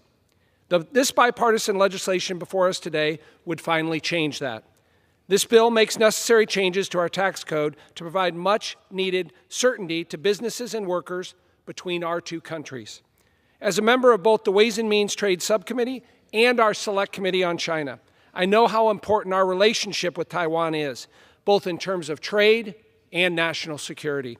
This bill will open the door for us to continue to develop a strong economic partnership, especially in technology and semiconductor sectors, and help the United States reduce our reliance on China. Again, I want to thank the Chairman, Speaker Johnson, and all the members of the Ways and Means Committee for putting this legislation on the floor today, and I yield the balance of my time. Recognized. It's to the gentleman from California, Congressman Panetta. The gentleman is recognized for 5 minutes. Thank you, Mr. Speaker. Thank you, Representative Chu, and of course, thank you to the chairman for bringing this bill to the floor. Mr. Speaker, I rise today to support the United States-Taiwan Expedited Double Tax Relief Act. This is a bipartisan bill that would address the issue of double taxation between Taiwan and the United States. That's an issue that has long impaired our mutual investment opportunities, including the ability of the United States to shore up the semiconductor supply chain and fully capitalize on the potential of our partnership with Taiwan. Now, Mr. Speaker, I don't need to remind you of the security challenges that we faced during the pandemic when we dealt with the overwhelming supply chain issues, especially for semiconductor chips. That shortage led to sky-high prices for everyday items and impacted critical industries in healthcare, defense, and the technology sector. What we quickly realized is that one of the ways that we can prevent such shortages is to partner with trusted producers like Taiwan and increase mutual investment that can lead to supply chain security. However, that type of investment that is needed for this type of partnership is hard to do when there's double taxation. It simply won't happen when income is taxed in the country where it's earned, and then it's taxed again when it's repatriated back to its home country. That's just not a recipe for investment, for partnership, for success, and for our security. That's why we need to pass this legislation that allows us to enter into a treaty with Taiwan that limits the type of double taxation. Now, as you just heard from my colleague from Illinois, Taiwan is the 9th largest trading partner of the United States, yet it's also the largest trading partner without this type of tax agreement. During both of my 2 visits to Taiwan last year, this issue came up with President Lai in that he said to our delegation, this is a way to improve our economies and our security. He knows, we know, that the Taiwanese companies that are investing in semiconductor facilities right here in America and are helping fulfill the objectives of the CHIPS and Science Act, they need the tax relief and regulation clarity now more than ever. The bipartisan legislation that we are considering today would address this issue by setting a framework for such a treaty, reducing tax withholding rates, and providing clear guidelines for what is taxed, who is taxed, and when it's taxed. Put it simply, Mr. Speaker, it would establish clarity and certainty by ending double taxation, encouraging investment, and strengthening our economic partnership. Mr. Speaker, despite the policy of strategic ambiguity when it comes to the defense of Taiwan, what is clear is that the United States supports the people of Taiwan and a strong economic partnership with Taiwan with this bipartisan legislation that ultimately bolsters our stability, our prosperity, and the security for both our great nations. Thank you, Mr. Speaker. I yield back. The gentleman from California yields back. The gentleman from California reserves. The gentleman from Missouri is recognized. Thank you. I yield as much time as she may consume to the gentle lady from West Virginia, Ms. Miller. The gentle lady is recognized. Thank you, Mr. Speaker, and thank you, Chairman Smith. Mr. Speaker, I rise today in support of H.R. 33. Taiwan and the United States have a long and productive relationship. Last fall, I had the opportunity to visit Taipei and learn about the robust investments Taiwan is making right there in semiconductor manufacturing. Taiwanese companies are also making large investments right here in the United States. Ending double taxation between our two countries will be beneficial to both the American businesses in Taiwan and the Taiwanese businesses investing in the United States. I deeply value our continued partnership with our ally, Taiwan, and I know that this bill will go a long way to secure our economic relationship for years to come. As a member of the Trade Subcommittee, ensuring mutually beneficial relationships with our allies is very important to me. And of course, being a West Virginian, I always welcome our friends from Taiwan to come visit our beautiful state. I thank you, and I yield back my time. The gentlelady yields back. Gentleman reserved. The gentlelady from California is recognized. I yield 2 minutes to the gentlelady from the Virgin Islands, Congresswoman Plaskett. The gentlelady from the Virgin Islands is recognized for 2 minutes. Thank you, Mr. Speaker. I rise today in support of H.R. 33.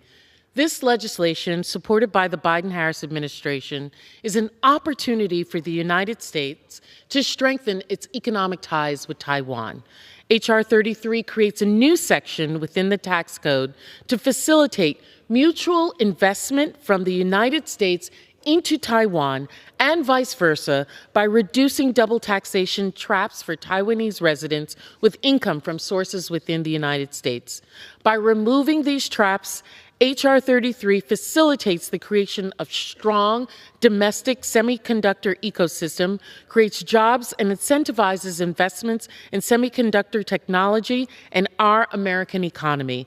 Securing our nation's position at the forefront of the chip manufacturing race is possible only if we constantly work to remove the barriers to developing American manufacturing, both in our tax code and regulatory environment.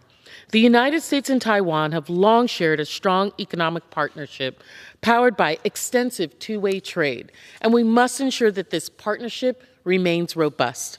It's critical that we work to improve our existing trade agreement with Taiwan and ensure that future trade agreements continue to facilitate the development of domestic American manufacturing.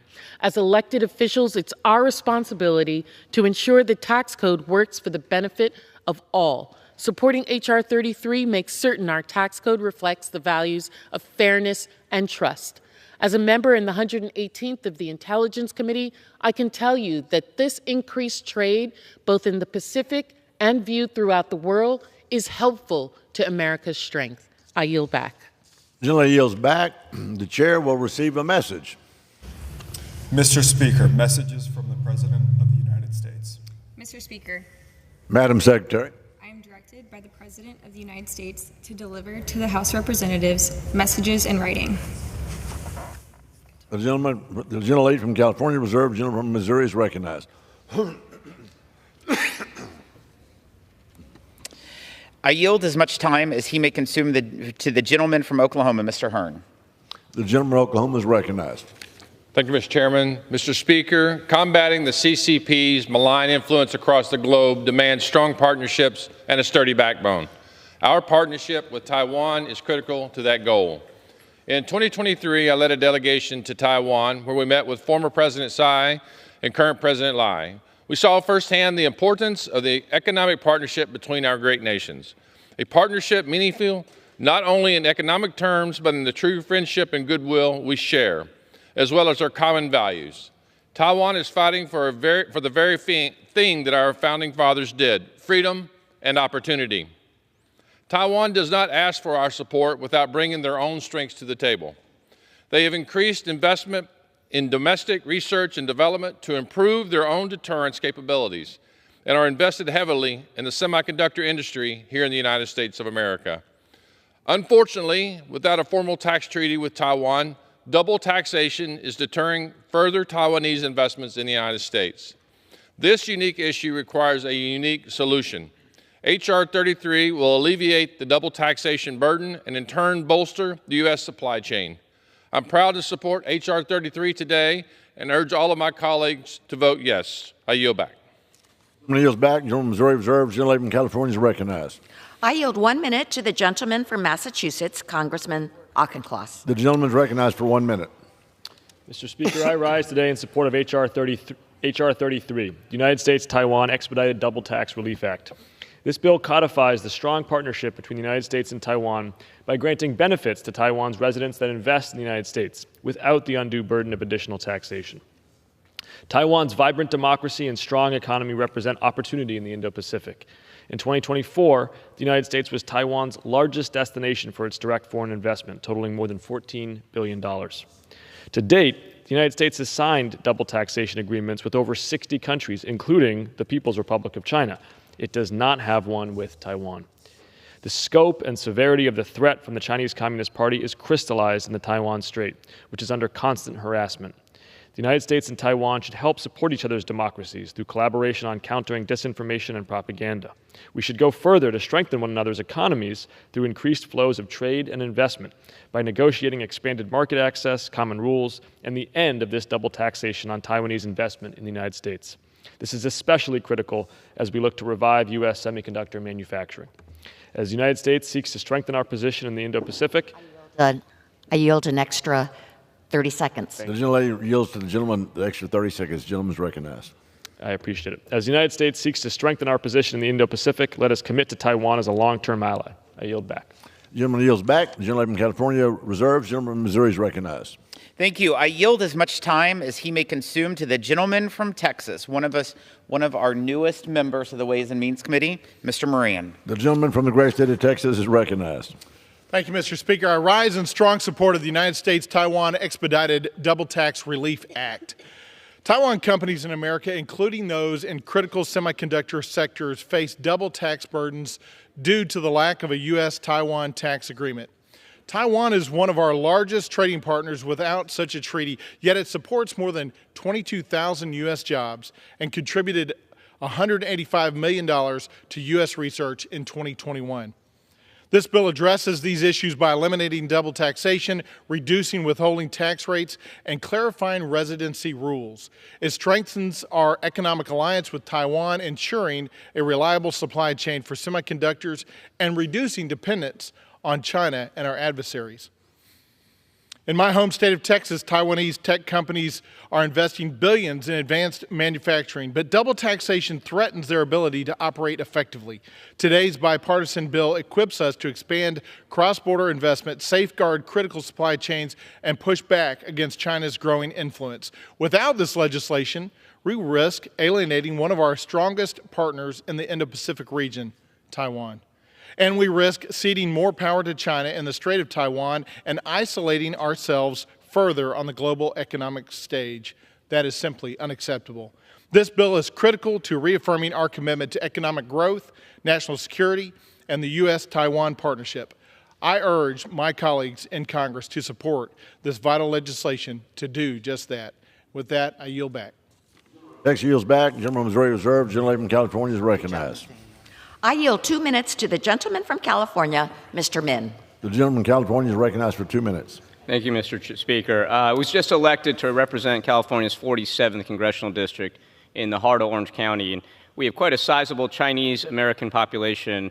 I've spoken with many constituents who are deeply concerned about the future of Taiwan, particularly in the face of increased aggression, a lot of rhetoric. And so I think it's important that we signal here that we're strengthening the relationship between our two countries. For the past 75 years, the United States and Taiwan have enjoyed a special relationship, one rooted in our shared values of freedom and democracy. That has also been bolstered by a strong national security relationship founded on Ronald Reagan's 6 assurances to Taiwan. And of course, we've had a strong economic relationship based on a lot of mutual trade and investment, including around semiconductor chips and other critical goods. Now, this is the 7th largest trading partner of the United States. It is a large trading partner of my state of California.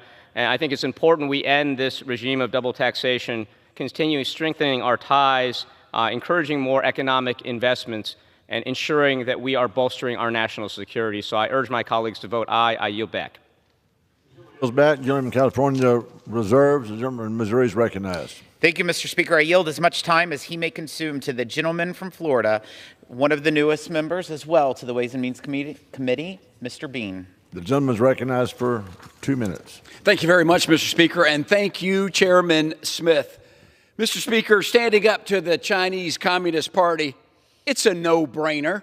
And standing up to Communist China means standing with Taiwan. Mr. Speaker, Taiwan's security and economic prosperity are important to the United States and the rest of the world. Why?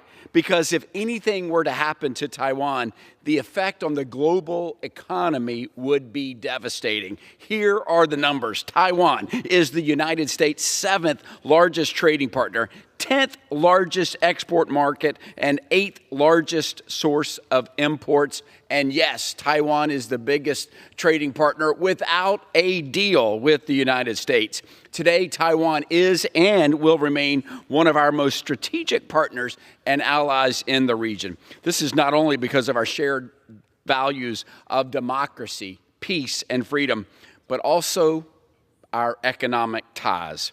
As communist Chinese partners, as communist China continues to threaten America's interests, we must do all we can to strengthen our partnership with Taiwan. And that's why, Mr. Speaker, we need H.R. 33, the United States-Taiwan Expedited Double Tax Relief Act. I urge my colleagues to stand with me and support my friend from Missouri, Chairman Jason Smith, and his timely bill to strengthen our economic ties with Taiwan and empower Americans doing business in the country. The correct answer on H.R. 33 is a yes vote. Mr. Speaker, this bill makes it clear the United States stands with our economic ally and supports a strong and prosperous Taiwan. I yield back. Thank you, Mr. Bean. Thank you for the gentleman from Florida.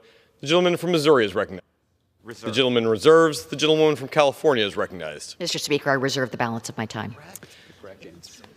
From Missouri is recognized. Thank you, Mr. Speaker. I yield as much time as he may consume to the gentleman from Indiana, an additional new member of the Ways and Means Committee, Mr. Yocum. Thank you, Mr. Chairman. The gentleman from Indiana is recognized. I thank the gentleman. Mr. Speaker, I rise in strong support of the U.S.-Taiwan Expedited Double Tax Relief Act. The EU, UK, Japan, Australia, and New Zealand are among the countries that have a tax treaty with Taiwan. The U.S. is not one of them. In fact, Taiwan is our largest trading partner and ally that isn't covered by a tax treaty. This puts American companies and citizens at a competitive disadvantage. The bill before us would level the playing field. It would incentivize Taiwan to provide tax benefits to Americans that are similar to those of a tax treaty. Once Taiwan has done so, the United States would provide those same benefits to Taiwan. Taiwan is a key partner in de-risking our supply chains away from China. Taiwanese investment already supports 21,000 American jobs and over $1.5 billion in American exports. Reducing double taxation will strengthen our partnership, increase bilateral investment, and create jobs. I want to thank Chairman Smith and Ranking Member Neal for their leadership on this issue. I urge my colleagues to support this bill, and I yield back. The gentleman from Missouri reserves. The gentleman from California has 16 minutes remaining. Mr. Speaker, I reserve the balance of my time. The gentlewoman reserves. The gentleman from Missouri is recognized. Thank you. I yield as much time as he may consume to the gentleman from Nebraska, Mr. Smith, the chairman of the Subcommittee on Trade. The gentleman is recognized. Thank you, Mr. Speaker. Thank you, Mr. Chairman. I rise today, obviously, in support of the U.S.-Taiwan Expedited Double Tax Relief Act. The bill, as we've been hearing, would align the tax treatment of income earned in the U.S. by Taiwanese residents and businesses with that of any other foreign national from a country with whom the United States has a tax treaty, preventing the double taxation of Taiwanese residents and businesses engaging in business with Americans. Taiwan, we know, is an important and strategic ally in the Indo-Pacific region, a democratic success story. I might add a lowercase, a democratic success story. But we know that it's the 8th largest trading partner to our country. U.S. exports to Taiwan support hundreds of thousands of American jobs, and cumulative Taiwanese investment in the U.S. totals more than $137 billion. Taiwan also plays a critical role in our technology supply chains, as we've been hearing, and is certainly a key national security partner. Despite this, on the list of the 66 countries the U.S. currently has income tax treaties with, including China, Taiwan is conspicuously absent. Eliminating the undue double taxation of Taiwanese residents and businesses promotes economic efficiency and integration, strengthens our strategic partnership with Taiwan, and reinforces the long-term economic stability American businesses and our trusted allies need to invest for the future and combat the influence of bad actors. In the face of regular threats to its security and economic stability by a predatory adversary, Taiwan and its people have called on us to live up to our commitment as a strategic partner and friend to freedom-loving nations. This is a good bill which delivers an overdue solution to an issue which has strong bipartisan support. I appreciate the discussions that we've been having here today. This strengthens ties that we have with a trusted ally as well. I strongly encourage all my colleagues to support the bill. Thank you. I yield back the balance of my time. The gentleman reserves. Thank you, Mr. Speaker. We are prepared to close. The gentleman reserves. The gentleman from California is recognized. Yeah, Mr. Speaker, I have no further speakers, and I'm prepared to close. The gentlewoman from California is recognized. Taiwan is the only one of our top 10 trading partners with whom we do not have an income tax agreement, and we need to solve this problem by taking advantage of our robust and growing economic partnership. That's why the Ways and Means Committee favorably reported this bill in a unanimous bipartisan vote last Congress. I enthusiastically support this legislation, and I urge my colleagues to vote yes. I yield back.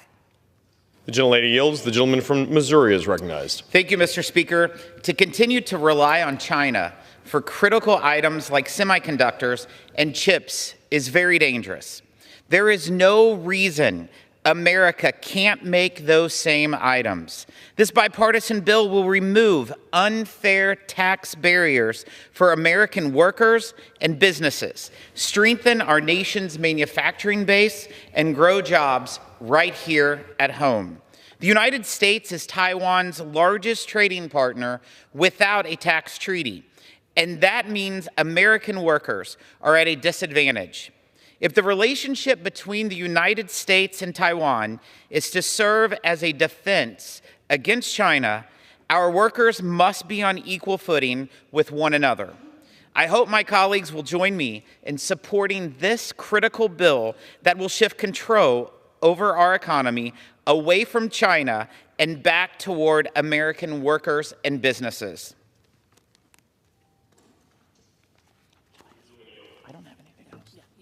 I yield back. The gentleman yields back. All time for debate has now expired. Pursuant to House Resolution 5, the previous question is ordered on the bill. The question is on the engrossment of the third reading of the bill. Those in favor say aye. Aye. Those opposed say no. The ayes have it. The third reading.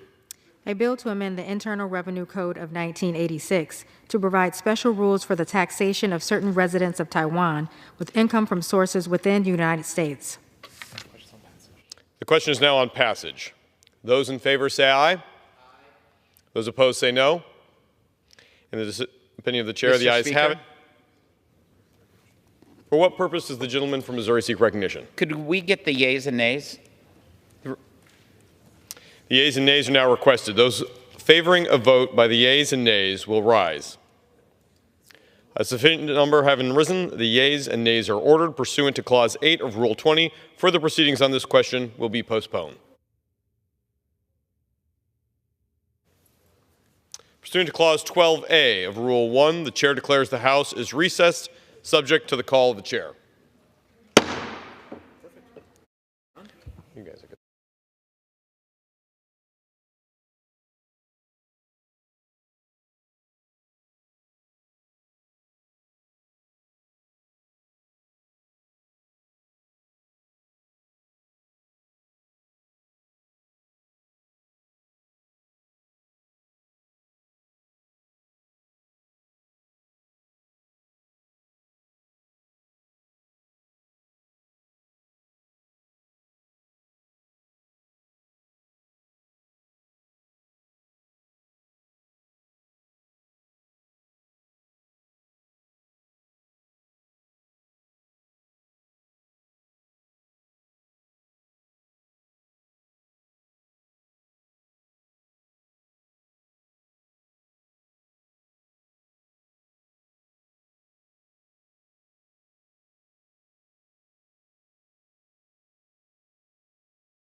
The House will be in order.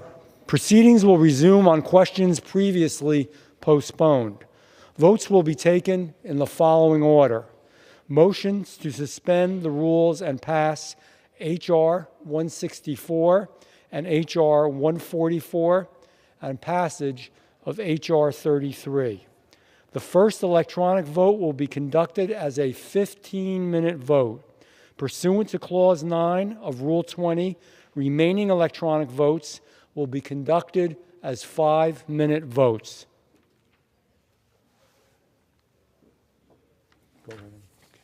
Pursuant to Clause 8 of Rule 20, the unfinished business is the vote on the motion of the gentleman from Missouri, Mr. Graves, to suspend the rules and pass H.R. 164, on which the yeas and nays are ordered. The clerk will report the title. H.R. 164, a bill to amend the Robert T. Stafford Disaster Relief and Emergency Assistance Act to authorize federal agencies to provide certain essential assistance for hazard mitigation for electric utilities and for other purposes. The question is, will the House suspend the rules and pass the bill? Members will record their votes by electronic device. This is a 15-minute vote.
Ready?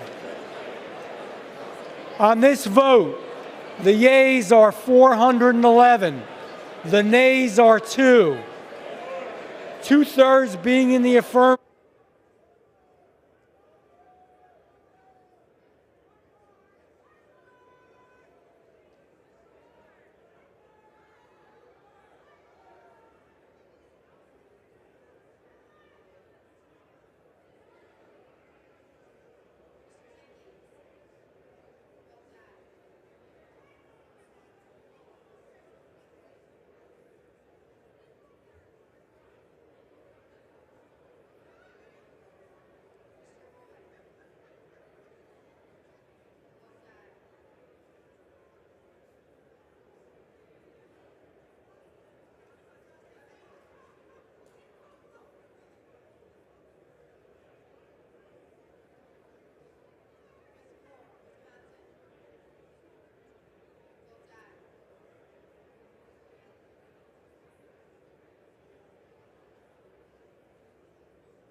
On this vote, the yeas are 419. The nays are 2. 2/3 being in the affirmative. The rules are suspended. The bill is passed. And without objection, the motion to reconsider is laid on the table.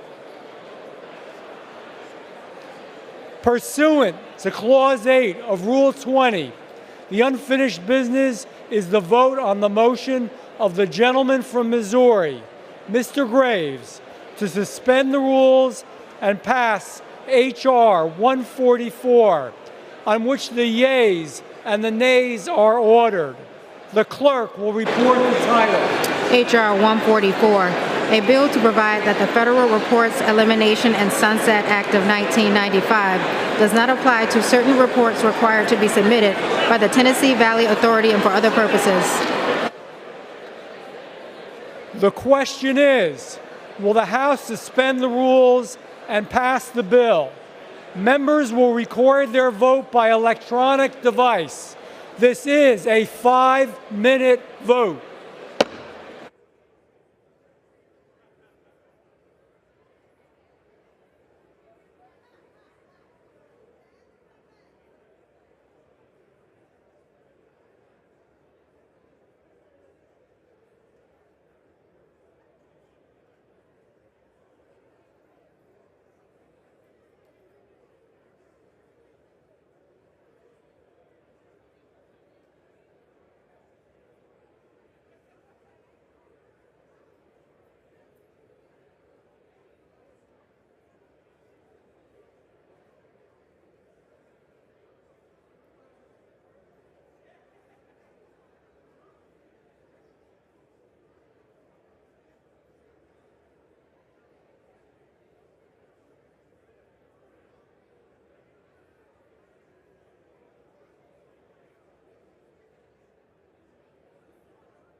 On this vote, the yeas are 423. The nays are 0.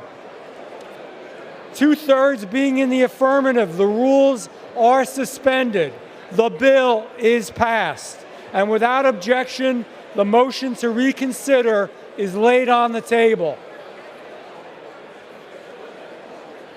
Pursuant to Clause 8 of Rule 20, the unfinished business is the vote on passage of H.R. 33, on which the yeas and the nays are ordered. The clerk will report the title of the bill. H.R. 33, a bill to amend the Internal Revenue Code of 1986 to provide special rules for the taxation of certain residents of Taiwan with income from sources within the United States. The question is on the passage of the bill. Members will record their votes by electronic device. This is a 5-minute vote.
Vote.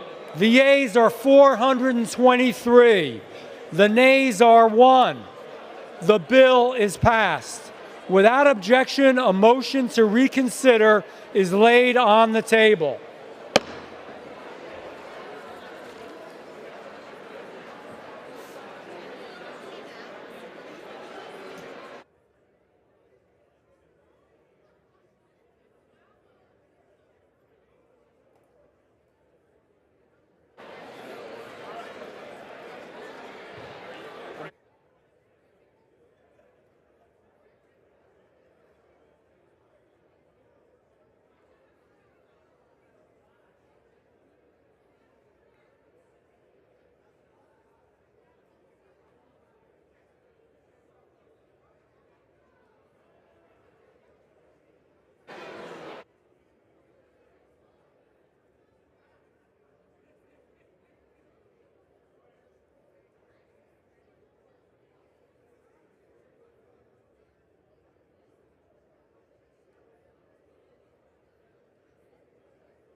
For what purpose does the gentleman from Oklahoma seek recognition? Mr. Speaker, by direction of the Republican Conference, I send to a desk a privileged resolution and ask for its immediate consideration. The clerk will report the resolution. House Resolution 42. Resolution be considered as read and printed in the record. Without objection, the resolution is agreed to and the motion to reconsider has been laid on the table. Resolution and ask for its immediate consideration. The clerk will report. Clerk will report the resolution. House Resolution 43. Resolved that at 10:30 a.m. on Monday, January 20th, 2025, the House shall proceed to the west front of the Capitol for the purpose of attending the inaugural ceremonies of the President and Vice President of the United States, and that upon the conclusion of the ceremonies, the House stands adjourned until noon on Tuesday, January 21st, 2025 for morning hour debate and 2 p.m. for legislative business. Without objection, the resolution is agreed to and the motion to reconsider is laid on the table. For what purpose does the gentleman from California seek recognition? Mr. Speaker, by direction of the Democratic Caucus, I offer a privileged resolution and ask for its immediate consideration. The clerk will report the resolution. House Resolution 44. Resolved. Mr. Speaker, I ask unanimous consent that the resolution be considered as read. Without objection, the resolution is agreed to and the motion to reconsider is laid on the table. For purpose does the gentleman from Florida seek recognition? Mr. Speaker, I hereby remove my name as co-sponsor of H.R. 361. The request is granted.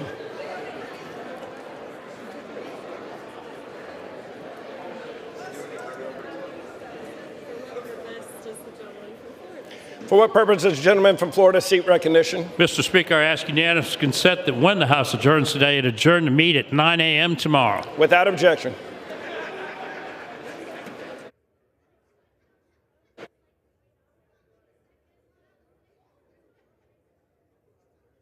The chair lays before the House a message.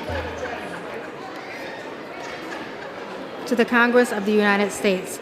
Section 202D of the National Emergencies Act, 50 United States Code 1622D, provides for the automatic termination of a national emergency unless, within 90 days prior to the anniversary date of its declaration, the President publishes in the Federal Register and transmits to the Congress a notice stating that the emergency is to continue in effect beyond the anniversary date. In accordance with this provision, I have sent to the Federal Register for publication the enclosed notice stating that the national emergency with respect to the widespread humanitarian crisis in Afghanistan and the potential for a deepening economic collapse in Afghanistan declared in Executive Order 14064 of February 11, 2022, is to continue in effect beyond February 11, 2025. The widespread humanitarian crisis in Afghanistan, including the urgent needs of the people of Afghanistan for food, security, livelihood support, water, sanitation, health, hygiene, and shelter and settlement assistance, among other basic human needs, and the potential for a deepening economic collapse in Afghanistan, continue to pose an unusual and extraordinary threat to the national security and foreign policy of the United States. In addition, the preservation of certain property of Da Afghanistan Bank, DAB, held in the United States by United States financial institutions is of the utmost importance to addressing this national emergency and the welfare of the people of Afghanistan. Various parties, including representatives of victims of terrorism, have asserted legal claims against certain property of DAB or indicated in public court filings an intent to make such claims. This property is blocked under Executive Order 14064. Therefore, I have determined that it is necessary to continue the national emergency declared in Executive Order 14064 with respect to the widespread humanitarian crisis in Afghanistan and the potential for a deepening economic collapse in Afghanistan. Signed, Joseph R. Biden, Jr., the White House, January 15, 2025. Referred to the Committees on Foreign Affairs and Financial Services and ordered printed. Lays before the House a message. To the Congress of the United States. Pursuant to the International Emergency Economic Powers Act, 50 United States Code 1701 et sec, the National Emergencies Act, 50 United States Code 1601 et sec, and Section 301 of Title III United States Code, I hereby report that I have issued an executive order to take additional steps with respect to the national emergency declared in Executive Order 13894 of October 14, 2019, blocking property and suspending entry of certain persons contributing to the situation in Syria. The order makes minimal edits to the Executive Order 13894 in light of the fact that certain operations referenced in that order ceased 5 years ago. In particular, under the amended order, the United States may still sanction any person determined to be responsible for or complicit in, or to have directly or indirectly engaged in, or attempted to engage in actions or policies that further threaten the peace, security, stability, or territorial integrity of Syria, or the commission of serious human rights abuse. I am enclosing a copy of the executive order I have issued. Signed sincerely, Joseph R. Biden, Jr., the White House, January 15, 2025. Referred to the Committee on Foreign Affairs and ordered printed.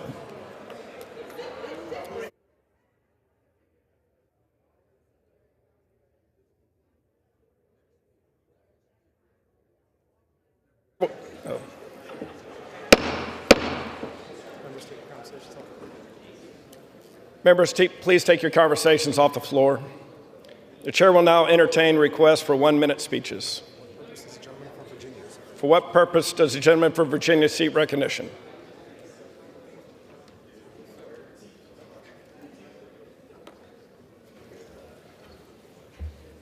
Mr. Speaker, I ask unanimous consent to address the House for 1 minute and to revise and extend my remarks. Without objection, the gentleman from Virginia is recognized for 1 minute. I rise today as a representative of Virginia's 5th Congressional District. I am honored to serve nearly 800,000 Virginians.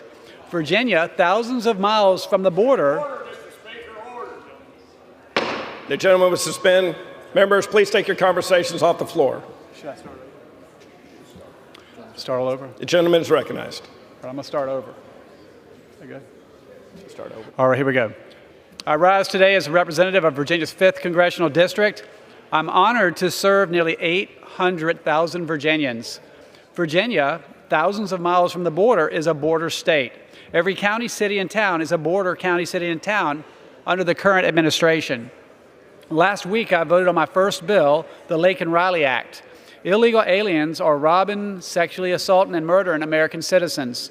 This bill detains illegal immigrants who commit additional crimes like theft until they get deported. Laken had a bright future, but her life was cut short when an illegal alien murdered her while she was jogging one morning. She fought and did everything right. The perpetrator kept getting released from jail because of weak America Last policies. I was proud to vote in favor for this legislation introduced by my good friend, Congressman Mike Collins from Georgia, who is empowering law enforcement to do their job. And with that, I yield back. The gentleman yields.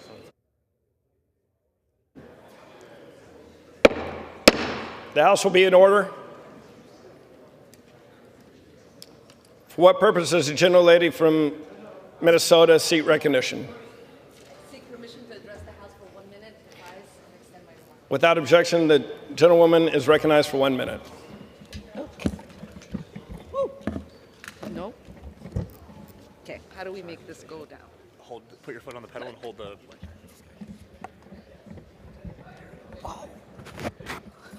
Okay. That was a challenge. Mr. Speaker, I rise today to honor the late former Minnesota Senate Majority Leader Carrie Dietzig. Senator Dietzig was an incredible public servant who transformed the lives of so many.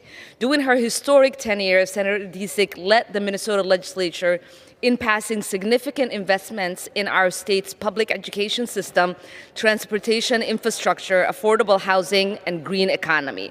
Her efforts resulted in Minnesota passing universal school meals, protecting bodily autonomy, ensuring paid leave, and medical leave for Minnesota workers. It was an honor to serve alongside her when I was first elected to the Minnesota legislature and to continue her leadership and to continue to hold her leadership as an inspiration as I serve the communities of Minnesota's 5th District. Her legacy of dedication to inclusive, productive lawmaking and her steadfast commitment to her constituents will be remembered for years to come. Thank you, and I yield back.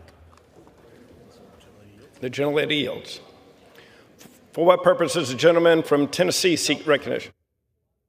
For what purpose does the gentleman from California seek recognition? Without objection, the gentleman is recognized for 1 minute.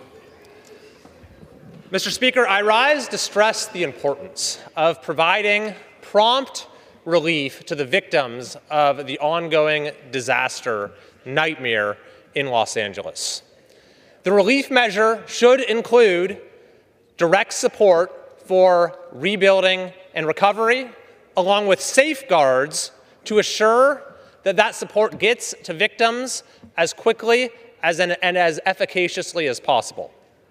Now, there will also need to be a thoroughgoing federal inquiry into the causes of this catastrophe, into the political failures that enabled this catastrophe. And we will need to use every tool that we have to inject some common sense into how California manages its forests and its water supply. But that should not stand in the way of getting immediate relief to the victims. These folks have already paid an extraordinarily high price for the failures of their government, and they should not be punished again. I yield back. The gentleman yields. For what purpose does the gentlewoman from New Mexico seek recognition? Without objection, the gentlewoman is recognized for 1 minute.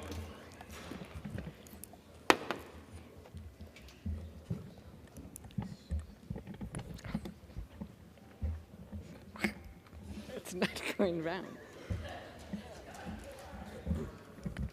Thank you.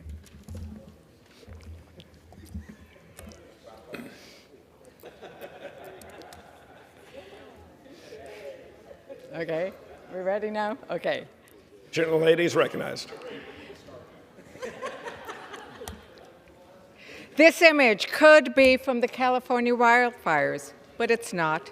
It's from New Mexico's Hermit's Peak Calf Canyon fire, which ravaged northern New Mexico. We are still recovering from the inferno with help from the federal government. We might see a picture like this in Montana or Utah or anywhere there are droughts and extreme weather events.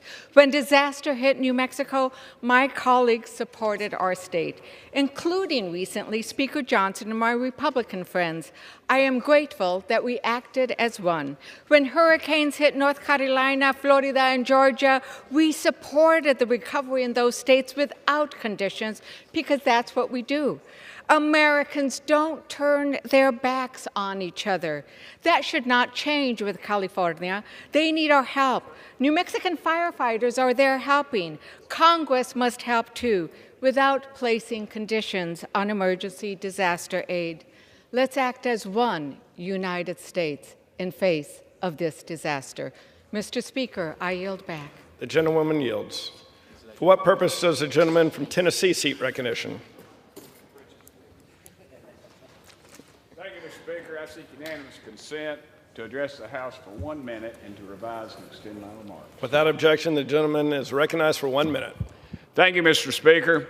I want to congratulate and recognize the incredible return of my good friend, Mr. Mike Keith, as the next voice of the Vols to the University of Tennessee's Vol Radio Network. Born in Knoxville and raised in Franklin, Mike started his career as WUTK sports director in 1986, where he provided dynamic play-by-plays and captivating sports analysis. Months after his initial appointment, he was hired by the legendary John Ward. Mike soon became the voice of the baseball Vols from 1992 to 1998, where it's not in my notes, but I will note that I did throw out the first pitch one time, and they said it was incredibly accurate and incredibly fast. Mike's career did not stop there, nor did his hard work. In 1999, Mike took over the play-by-play duties for the Tennessee Titans, with his career as an NFL broadcaster spanning a quarter century. Mike's accolades speak for themselves. He is a member of 5 Halls of Fame, including the Tennessee Sports Hall of Fame, the TSSAA Hall of Fame, the BGA Hall of Fame, Tennessee Radio Hall of Fame, and University of Tennessee's Baseball Hall of Fame, and being named Tennessee Sportscaster of the Year 12 times. Mike has now returned to Rocky Top as a lead play-by-play announcer for UT's football and men's basketball games. He is a pioneer of radio broadcasting and represents his alma mater well. Mike, congratulations on your return, and go Big Orange. Thank you, Mr. Speaker. I yield the remainder of my time. The gentleman yields. For what purpose does the gentleman from Louisiana seek recognition? I ask unanimous consent to address the House for 1 minute and to revise and extend my remarks. Without objection, the gentleman is recognized for 1 minute.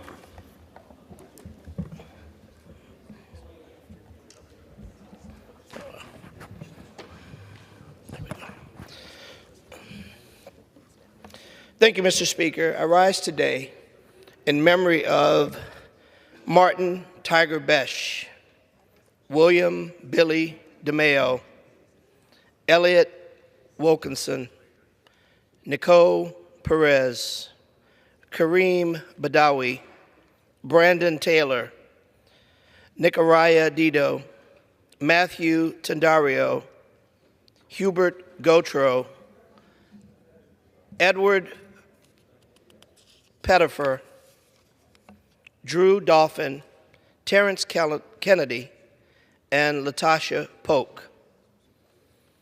These precious lives were taken from us far too soon. We honor them, not just as names, but as fathers, mothers, children, and friends who brought light to New Orleans and to this world. Last week, I stood with President Biden at the Bourbon Street Memorial. We reflected on the profound loss felt by our community and our nation. In the quiet of St. Louis Cathedral, we lit candles and prayed for healing, for the injured survivors, for the grieving families, and for a city shaken but not broken. This was not just an attack on New Orleans. It was an assault on our shared humanity, our spirit of joy, and our enduring strength. Let me be clear.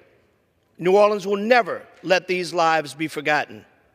We will rise from this pain with unity, love, and resilience, as we always do. May God continue to bless the victims, their families, the great city of New Orleans, the great state of Louisiana, and the great United States of America. I yield back. The gentleman yields. For what purpose does the gentleman from Montana seek recognition? Mr. Speaker, I ask unanimous consent to address the House for 1 minute and to revise and extend my remarks. Without objection, the gentleman is recognized for 1 minute. Mr. Speaker, I rise today to recognize the first responders of Montana's 2nd Congressional District who are sacrificing time and treasure to combat the ongoing wildfires in Southern California. Firefighters from Columbus and Red Lodge are joining groups like the Billings Flying Service and other crews and individuals from across the state to help those in need. I applaud the leadership of these groups, including Columbus Fire Rescue Chief Rich Cowger and Red Lodge Fire Rescue Chief Tom Kuntz, for setting an example of service before self. During my time as a combat search and rescue enlisted aviator in the U.S. Air Force, we had a motto: these things we do that others may live.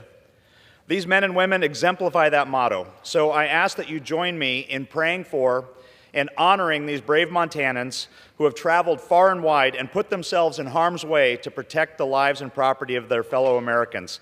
God bless and Godspeed to these heroes. I yield back. The gentleman yields. For what purpose does the gentleman from California seek recognition? Mr. Speaker, I ask unanimous consent to address the House for 1 minute and revise and extend my remarks. Without objection, the gentleman is recognized for 1 minute.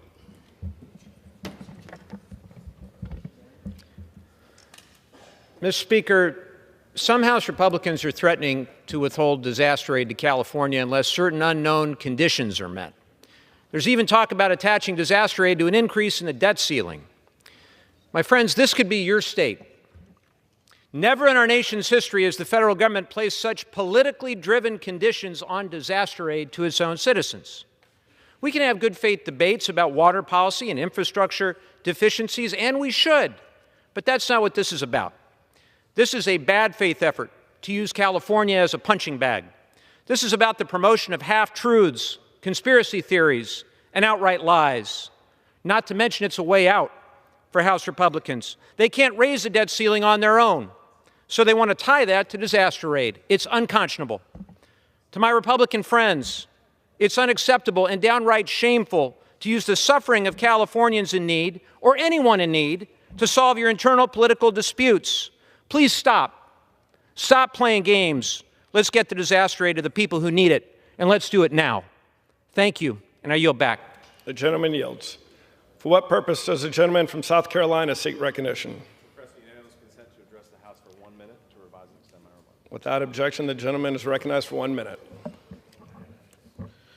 Mr. Speaker, I rise today to honor the life of a dear friend and dedicated public servant, Jerry McDaniel. Jerry had a fierce determination to better her community, not just with her words, but with her actions as well.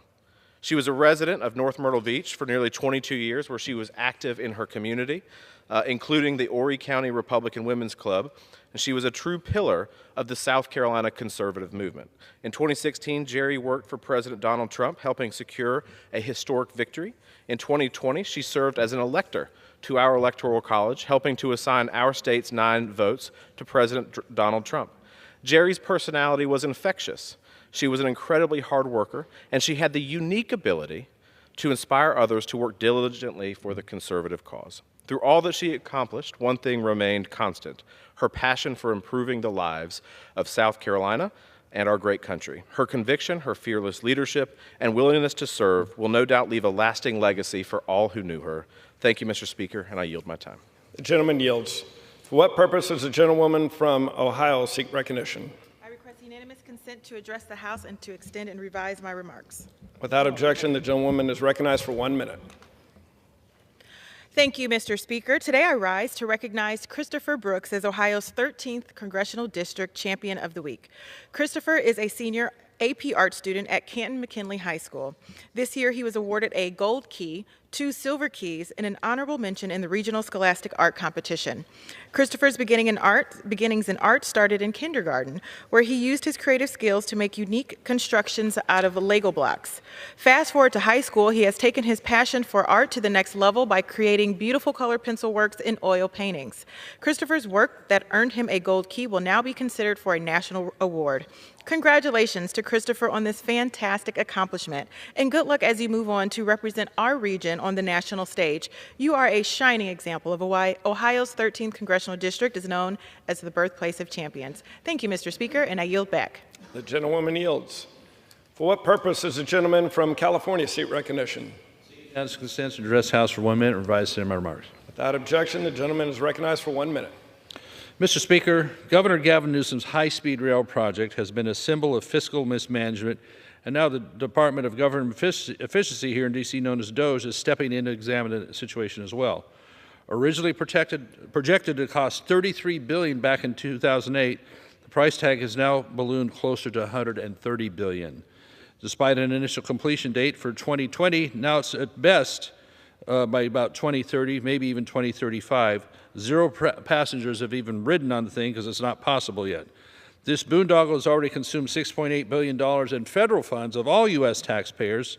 Now they're asking for $8 billion more, which is way short of 130. DOJ's analysis paints a grim picture of a project spiraling out of control with no end in sight. Governor Newsom keeps funneling California tax dollars into this never-ending pit, ignoring needs like critical water infrastructure, which would be helping all of our state, including Southern California, if we could raise Shasta Dam and gain 600,000 new acre-feet. We would have the ability to not be short-funded on the brush removal that needs to be happening in Southern Cal, as well as the forestry management all over California. So we need to have, instead of empty-handed promises by Newsom, we need to have President Trump leading the way on good infrastructure. I yield back. The gentleman yields. For what purpose does the gentlewoman from California seek recognition? Thanks, Madam Secretary. To address the House for 1 minute and to revise and extend my remarks. Without objection, the gentlewoman is recognized for 1 minute. Mr. Speaker, I rise as the chair of the California Democratic Congressional Delegation to urge that we focus our energy on standing with firefighters, businesses, and families impacted by the Los Angeles County fire, not politics. I've been hearing unprecedented political attacks, lies, threats of conditioning disaster aid, even while these fires rage, the largest urban fire in the history of the United States. Our rule has always been disaster help without conditions. If you want to change our longstanding policy, remember, your constituents could be the next ones to be abandoned. As my California colleague, Congresswoman Young Kim, said this week, quote, "Fires don't discriminate," and she's right. In December, when disaster aid went to victims in Republican-led states, including North Carolina, South Carolina, Arkansas, Florida, Democrats overwhelmingly voted for that aid. Mr. Speaker, we didn't discriminate then, and we must not discriminate now during Californians' time of need. And I yield back. The gentlewoman yields. For what purpose does the gentleman from Utah seek recognition?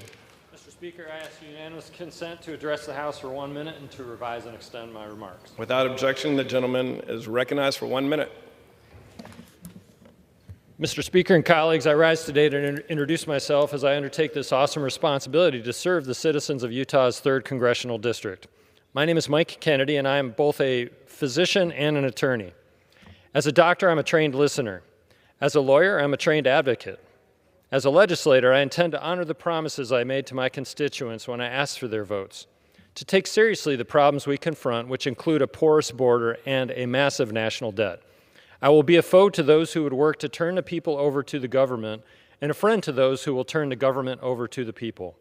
Our common oath when we begin this service is to defend the Constitution against all enemies, foreign and domestic.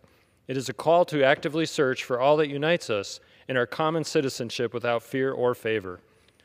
The vision of our founders that we be one nation under God, indivisible, with liberty and justice for all, burns brightly in me and will be my daily touchstone as I do the work of the people. Let us go forward with renewed energy to keep all that makes America the great country that we know it to be. Thank you, Mr. Speaker. I yield back. The gentleman yields. For what purpose does the gentlewoman from California seek recognition? Revise and extend my. Without objection, the gentlewoman is recognized for 1 minute. Thank you, Mr. Speaker. I rise today filled with immense pride and gratitude for the incredible bravery and dedication of our 911 dispatchers, first responders, and firefighters across California. These men and women, many of whom work around the clock, have been on the front lines fighting tirelessly to protect our homes and communities from devastating impact of the ongoing fires. I am also deeply proud of the way our communities have come together, from local volunteers to neighbors checking on one another and organizations offering aid. California's spirit of unity and resilience shines brighter than ever. And as we continue to navigate these difficult times, I urge my colleagues to not play politics and ensure we provide the disaster relief and aid to California that California deserves and needs now more than ever. Thank you, Mr. Speaker, and I yield back. The gentlewoman yields. For what purpose does the gentlewoman from Florida seek recognition? Without objection, the gentlewoman is recognized for 1 minute. Thank you, Mr. Speaker. Mr. Speaker, I rise to honor a treasured Florida statesman, the Honorable Governor Kenneth Buddy McKay. Today, his hometown and family will celebrate this compassionate fighter who served 26 years in the State House and Senate, Congress, as Florida's lieutenant governor and briefly as governor. A righteous fighter for what he believed in, he fought the cross-Florida barge canal and defended a fellow University of Florida classmate from racist taunts. When others of his generation saw an issue to exploit, Buddy remained steadfast to protect civil rights, reproductive freedoms, and our precious ecosystem. Political foes used his decency against him, but Buddy McKay remained a man of principle. He was a proud liberal who never abandoned causes that helped the less fortunate, even if it cost him votes. I came of age watching Buddy McKay masterly maneuver against powerful adversaries and work tirelessly behind the scenes to help people. Buddy McKay involved all the values of decency and honesty, and his public service legacy is a model we desperately need. May his memory be for a blessing. I yield back the balance of my time. The gentlewoman yields. For what purpose does the gentlewoman from Florida seek recognition?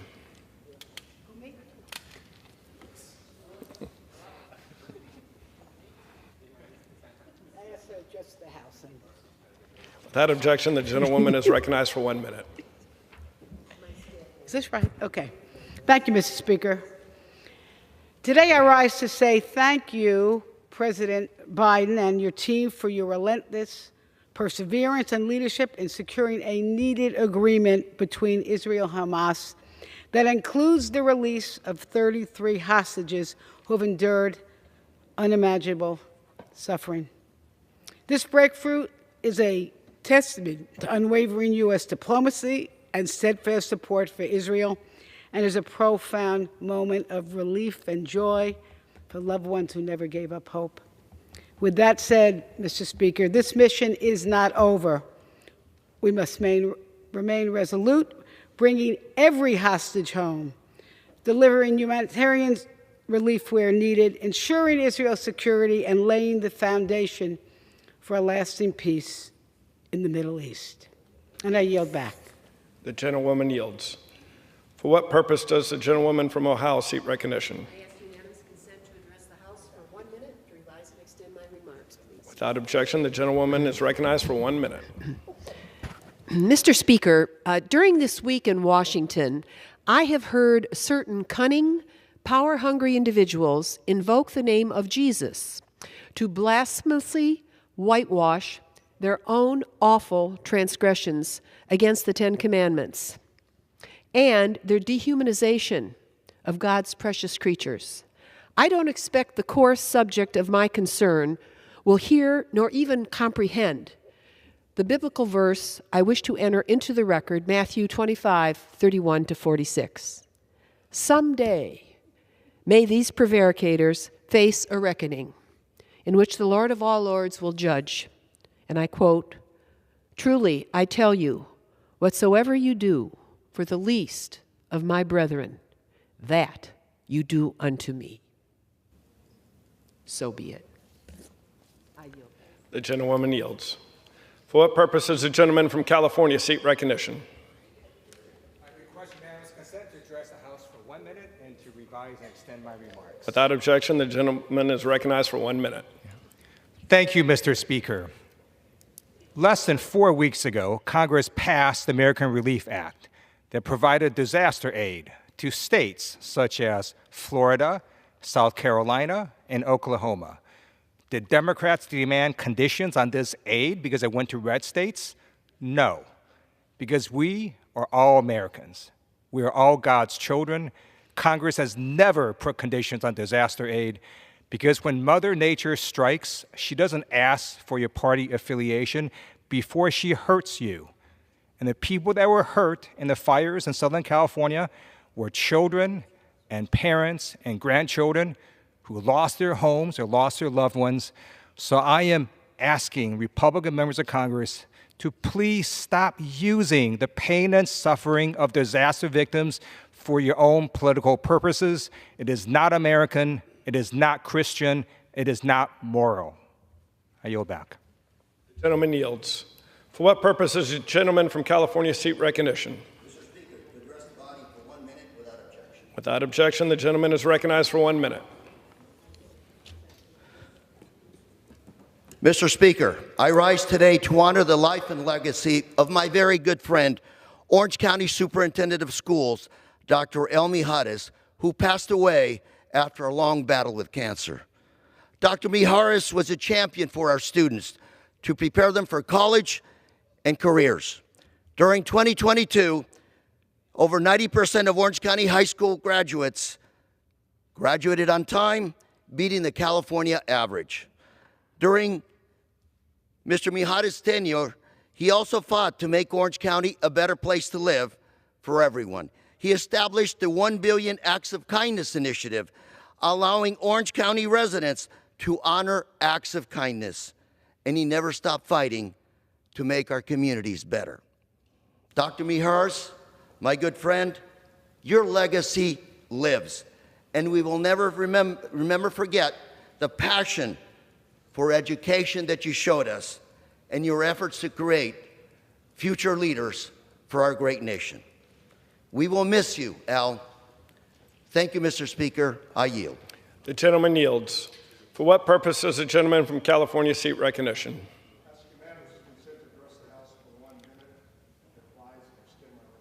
Without objection, the gentleman is recognized for 1 minute. Mr. Speaker, I rise today to talk about Americans who are hurting, that have been suffering over the last 10 days as a result of the fires that have occurred in Los Angeles, the South Coast Basin. What we're talking about is the moral imperative of what America has always done to help those American people when they're in need, whether it's hurricanes, tornadoes, flooding, earthquakes, fires, natural disasters that of every kind you can imagine. The wildfires that have ravaged Los Angeles and the South Coast Basin have burned over 40,000 acres, 12,000 buildings destroyed, and 24 lives lost and counting, and there certainly will be more. That's more than 30,000 football fields. Think about it, the pain, the suffering, the social and the economic losses from homes to businesses to churches and synagogues, people's way of life. I'm appalled to hear that some of my Republican friends are openly discussing conditioning wildfire relief upon their partisan agendas. That's wrong. We should not forget that over $120 million in hurricane relief was provided to the state of Louisiana when they needed it over the last 20 years. Humanity must always take precedence over partisanship. I yield back the balance of my time. The gentleman yields. For what purpose does the gentleman from California seek recognition? Seek unanimous consent to address the House for 1 minute and revise and extend my remarks. Without question, the gentleman is recognized for 1 minute. My name is Dave Menn, and I was just elected to represent the 47th Congressional District in Orange County, California, just south of the fires. And while we are not affected by these, we are subject to the same fire risks on a year-by-year basis. And what we're seeing right now is a biblical level disaster in California. The scope of this devastation is unprecedented. And now, as has been mentioned before, is a time when we need to come together, understanding that with climate change, we are going to continue seeing biblical level events going forward. Now, when we've had past disasters, whether hurricanes in southeastern United States, Florida, the Gulf Coast, tornadoes, flooding, and yes, wildfires, we have stepped up. The people of Southern California have stepped up to help those in need. That is the American way. That's the California way. And what is being proposed right now in tying conditions to aid is un-American. It is despicable. It's pathetic. We have never done this before. And I urge my Republican colleagues to think about the precedent they will be setting if they set conditions, political conditions, to this aid. Because the next time a disaster strikes, it could be your district, your area, and you do not want to set this precedent right now. People are struggling. Thousands of firefighters are exhausted. We need your help. I yield back the remainder of my time. The gentleman yields. For what purpose does the gentlewoman from Vermont seek recognition? Without objection, the gentlewoman is recognized for 1 minute.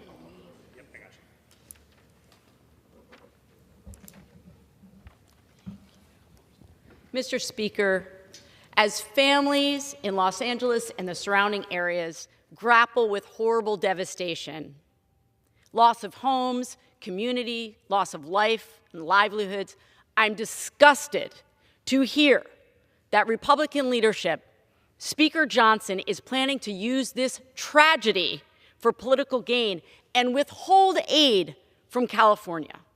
Americans are evacuating their homes, watching their communities burn, and the Speaker and Trump and some of my Republican colleagues in Congress want to punish Americans for not voting their way in November. This is morally bankrupt. Californians obviously need this help now. I'm standing up here because I'm a Vermonter that just endured 2 horrible summers of devastating floods. I know what it feels like to go house to house and talk to people who've lost everything. And I remember talking to one man who had lost his home and his livelihood was out of his home, and he said to me, I didn't vote for you. The gentlewoman's time has expired. And I said, it doesn't matter that you didn't vote for me. I'm still showing up for you. We need to show up for all Americans, regardless of political party. I yield back. The gentlewoman yields. For what purpose does the gentleman from Ohio seek recognition? Unanimous consent to address the House for 1 minute and revise and extend my remarks. Without objection, the gentleman is recognized for 1 minute. Thank you. Thank you, Mr. Speaker. I rise today to celebrate the 215th anniversary of Lebanon, Ohio. Lebanon is the birthplace of the Western Star, Ohio's oldest weekly newspaper, the home of the historic Golden Lamb Inn, Ohio's oldest hotel, which has hosted 12 United States presidents and literary giants like Mark Twain, Charles Dickens, and Harriet Beecher Stowe. And after walking on the moon and seeing the Earth from space, Neil Armstrong could go anywhere. And he chose Lebanon as his home for 23 years. It's that special. Today, Lebanon continues to bring people together, including one of my favorite events, the Warren County Fair. It's a place where neighbors gather to celebrate community and tradition. We have an office there, and it is one of my favorite places, still remarkable 215 years later. Congratulations to all my friends in Lebanon. Thank you, and I yield back. The gentleman yields. Under the Speaker's announced policy of January 3rd, 2025, the gentleman from Utah, Mr. Moore, is recognized for 60 minutes as a designee of the Majority Leader. Mr. Speaker, I ask unanimous consent that all members may have 5 legislative days in which to revise and extend their remarks and include extraneous material on the topic of this special order. Without objection. Thank you, Mr. Speaker. House Republicans are doubling down on our commitment to supporting and protecting the rights and safety of women and girls across the country. We are doing this by championing bills that fight back against unfair competition in sports and dangerous immigration policies. Yesterday, we passed Congressman Steube's Protection of Women and Girls in Sports Act, which is now on its way to the Senate. This legislation prevents biological males from competing in school athletic programs for women and girls by requiring that sex in athletic competition be determined by genetics at birth. House Republicans are also supporting Congresswoman Mace's Violence Against Women by Illegal Aliens Act, which amends the Immigration and Nationality Act to make illegal immigrants inadmissible and deportable from the United States if they are convicted or have had admitted to committing sex offense or domestic violence. I'm grateful for my colleagues for joining me this evening to discuss these important measures and our commitment to delivering for our daughters, sisters, nieces, granddaughters. I now yield so much time as you may consume to my colleague from the great state of Texas, Mr. Moran. Thank you so much. Mr. Speaker, I rise today before you to reaffirm the House Republicans' efforts to empower and protect American women and girls. By passing legislation such as Congressman Greg Steube's Protection of Women and Girls in Sports Act, Congressman Mike Collins' Laken Riley Act, and Congresswoman Nancy Mace's Preventing Violence Against Women by Illegal Aliens Act, we address significant lapses in our justice, legal, and education systems, and we push back against a radical left agenda that leaves our society in moral tatters. Individually, these bills tackle critical issues, and collectively, they create a safer, healthier, and more prosperous nation for our women and our girls. And that's really important to me and should be to every American. But as a father of 2 girls, specifically, I want my girls to have the opportunity to thrive in a society that gives equality to both men and women, that nurtures their growth and protects their well-being.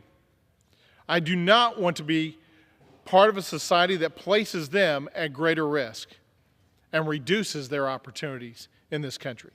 Our daughters should not be forced to adhere to radical policies that undermine truth, safety, and reality. Policies that have been pushed for the last 4 years by the Biden-Harris administration. We as a Republican conference will not sit idly by on this issue, nor have we, as evidenced by the bills that I referenced today. So let me personally thank again Congressman Stubbe, Congressman Collins, and Congresswoman Mace for their dedication to protecting my 2 daughters and every daughter and mother and sister across this nation. Thank you, Mr. Speaker. I yield back. Thank you to the gentleman from Texas. Appreciate your remarks. And of course, welcome to the best committee in Congress. Excited to have you on team. Next, again, thank you to my colleagues for being willing to carve out time in their schedules to come down and share this message. I yield so much time as she may consume to the much new and improved representative from the great state of North Dakota, Ms. Fedorchak. Thank you. Mr. Speaker, I am proud to represent all North Dakotans in the United States House of Representatives. This is my first speech on the House floor. And I want to take this opportunity to tell you a little bit about our state and what I hope to accomplish during the 119th Congress. North Dakotans are hardworking, independent, resourceful people who are dedicated to their faith, families, and communities. From Abercrombie to Zap and every place in between, North Dakotans show up every day, regardless of rain, snow, or sub-zero temperatures. That's what I'll do here. Our biggest industries in North Dakota are agriculture and energy, and we're very proud of those. But we have so many other innovative things taking place: autonomous systems, artificial intelligence, defense technology, and more. This is why I sought a seat on the Energy and Commerce Committee, one of the best and most powerful committees on Capitol Hill. From my seat there, I will help advance the interests of our state, particularly in energy. Before I became a member of Congress, I served as a public service commissioner for 12 years. I regulated 5 multi-state monopoly utilities, permitted $15 billion worth of new energy infrastructure, and advocated for market rules and policies to support reliable and affordable energy resources. I saw firsthand the challenges to our energy policy and the direct and dire consequences it has. North Dakotans, and Americans too, have also seen the impacts of these policies in the prices they pay at the grocery store, at the gas pump, and to power their homes. American energy reliability, affordability, sustainability, and security is the weakest it has been in years. Take yesterday's action by the Biden administration to lock up millions of acres of oil, gas, and coal leases in North Dakota through the Bureau of Land Management's Resource Management Plan for the state. This is absolutely the wrong direction. As demand for energy reaches record highs, we should be unleashing American energy production, not shutting it down. It's time to abandon the one-size energy strategy that stifles domestic energy production and jeopardizes hardworking Americans' jobs. I'm eager to work with the Trump administration, Governor Burgum, and my colleagues in the House to invest in a true all-of-the-above energy strategy and regain American energy dominance. Doing so will help reduce America's debt, lower prices for hardworking families, reduce global emissions, and bolster our national security. Thank you, Mr. Speaker. I also rise today in support of H.R. 28, the Protection of Women and Girls in Sports Act.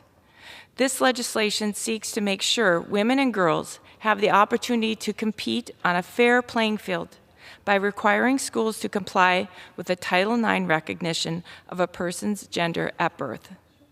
Competing in girls' sports as a kid gave me strength, taught me resilience, and helped me form lifelong friendships. My experience as a kid would have been completely different if I had been forced to compete against biological males. Let's let our kids be kids. Let's let our daughters dream big, train hard, and compete on a level playing field. House Resolution 28 is a common sense bill. It strengthens protections for women, and I was proud to vote for it. Men simply do not belong in women's sports, and House Republicans are leading the charge to ensure fairness for women and girls. But our commitment to women and families doesn't just stop there. Last week, we also passed the Lake and Riley Act, which will give Immigration and Customs Enforcement the tools it needs to hold illegal immigrants who commit theft and other crimes accountable. This is the Republican agenda in action. We're protecting women, supporting families, and making our communities safer. And this is just the beginning of our work. Thank you, Mr. Speaker. I yield back. Thank you to the gentlewoman from North Dakota. North Dakota, like Utah, but not quite like Utah, definitely hits above its weight, and your presence is key on all these particular issues. So thank you so much. Thank you. Mr. Speaker, I will now yield so much time as she may consume to our conference secretary and gentlelady from the great state of Indiana. Thank you, Mr. Speaker. Thank you, Congressman Moore. Yesterday, Republicans stood united to pass the Protection of Women and Girls in Sports Act, reaffirming a simple but critical truth. Men are men and women are women. It's that simple. As the mother of 2 daughters who are athletes, I have seen firsthand the hard work and dedication it takes for girls to compete in sports. Sadly, we've witnessed biological men entering women's competitions, robbing female athletes of fair opportunities, and in some cases, even causing injuries. Under House Republican leadership, that ends now. This legislation, which I'm proud to co-sponsor, sends a clear message. Female athletes deserve fair competition, secure locker rooms, and a safe and level playing field. Thanks to House Republicans, the days of biological men competing in women's sports are over. This legislation is about restoring common sense. It's about standing up for objective truth. The American people have called for this national mandate, supporting women and girls in their sports and spaces.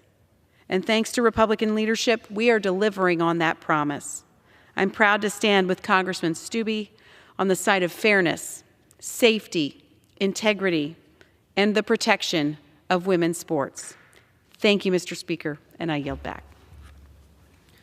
Thank you to the gentleman from Indiana. Really appreciate the opportunity to serve with you and look forward to more opportunities in this 119th Congress. Thank you. I will now yield time to a gentleman from California, a gentleman who's been through the devastation that we're also seeing as our hearts go out to those in California. His district has been hit by this several times, and I'll say this, like hearing the stories and the conversations that he's had from his district, it just puts it into perspective. This is tough stuff, and you've been down this road before and have been a strong leader on communicating what we need to do to keep it from continuing to happen. With that, I yield so much time as you may consume to the gentleman from California, Mr. LaMalfa. Thank you, my colleague, Mr. Moore. Appreciate that a lot. Indeed, California's had a lot of problems inflicted upon it, partly by nature and partly self-inflicted by governing. And as we reflect and bring resources and aid to Southern California here on these horrific events happening with fire down there in Pacific Palisades and surrounding communities, it's very sobering, but also points out the need for leadership and competency in preparing for it. It's really basic stuff. In my north part of the state, we've been through it many times with losses of communities, and we all remember the Paradise Fire. 85 people lost their lives, and 90% of the town was consumed, and others. And so we have got to do better in the preparation ahead of time before fire season on how we treat the lands and have the apparatus ready instead of complications due to contracts, for example, with the Forest Service not being ready to have the equipment that would be there in the forest, and on and on and on. So I appreciate that, and we're going to do the best we can to move as quickly as possible for the folks in Southern Cal, and then ongoing build up the infrastructure and the work that needs to be done. So tonight's topic has been, when we're talking about protecting our citizens, protecting our border. California, as well, under the direction of Gavin Newsom, has become a haven for illegal immigration, with taxpayers footing the bill for an ever-expanding list of unbelievable benefits that are being given to illegal immigrants. From health care to education, sex changes, homes, the whole works. California is pouring resources into supporting those here illegally, while our own citizens, as we mentioned, are struggling with many things in burning communities, as well as the more day-to-day stuff. Overcrowded schools, strained healthcare systems, and increasing public safety concerns with gang and crime and on and on. And the sanctuary policies that we have statewide, not just cities like we see around the country. This is a statewide sanctuary policy that protects illegal immigration from ICE and others being able to pick them up when it's found that we have illegals in this country that could be processed federally and hopefully deported. Cities across California are openly defying federal immigration laws, creating safe havens for those who have broken the law. These sanctuary cities, as well, are not just a burden on our resources, they are a threat, as I said, to public safety. We've seen this firsthand, most recently in this country with the tragic loss and death of Laken Riley. And you'll remember a few years ago in San Francisco on the wharf there, Kate Steinle, killed by a bullet from a gun that an illegal immigrant had found or taken or stolen or whatever. Those lives are gone. And it's tragedy for their family. What are we going to do to avenge them? What are we going to do to make it right? Because these two innocent women lost their lives due to these violent crimes committed by illegal immigrants who are protected by these sanctuary policies. So tomorrow, hopefully, we will take up the Violence Against Women by Illegal Aliens Act, introduced by my colleague Nancy Mace from South Carolina.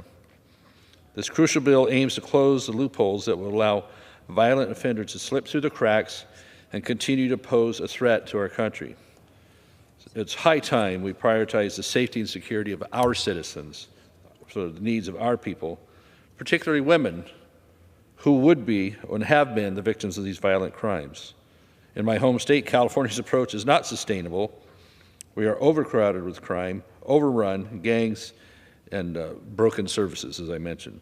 Governor Newsom's policies are draining our resources and compromising public safety. His priorities are illegal aliens and all sorts of benefits for them we keep seeing on and again and again as the state is running a deficit and spending things like on high-speed rail instead of helping for fire safety and having our water supply that we need for all those good reasons.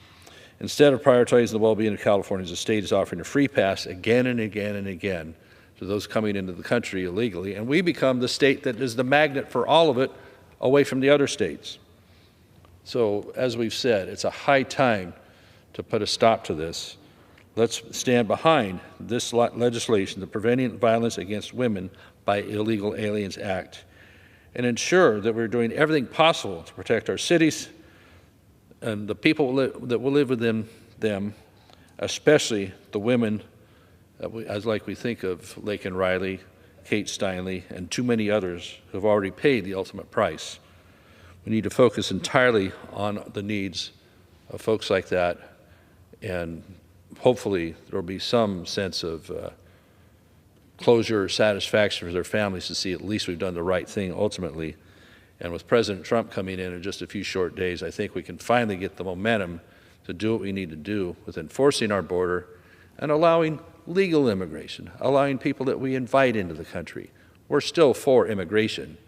Just follow our rules, follow our laws, pass a few reasonable tests in order to be part of the American dream. And we extend that.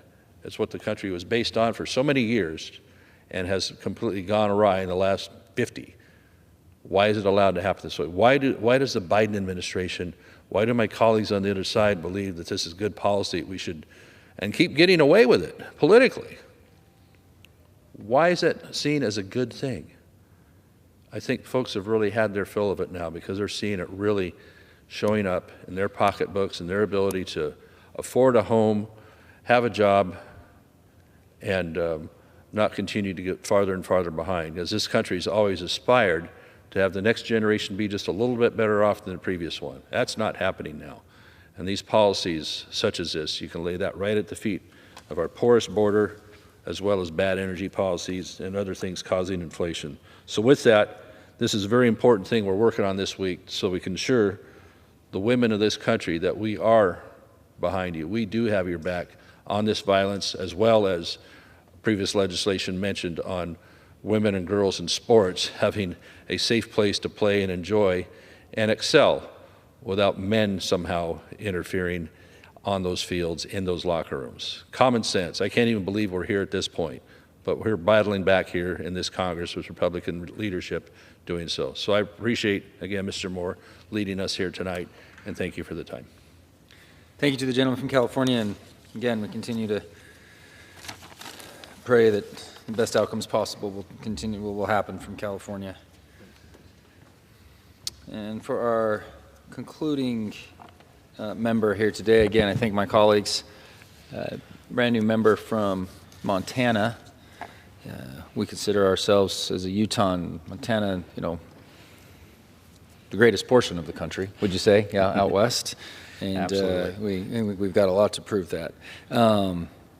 New member, but a very experienced and thoughtful, strong member that look forward to working with. Thank you for being here, and I yield you so much time. I yield so much time as it may consume to the gentleman from Montana, Mr. Downey. Thank you. Mr. Speaker, House Republicans have hit the ground running in the 119th Congress. Last week, we considered bills to hold illegal aliens accountable who break our laws and defend U.S. national sovereignty against a rogue international judicial body. This week is about protecting the women in all of our lives. I am the father to 2 wonderful daughters and the husband of my wife, my amazing wife, Heather.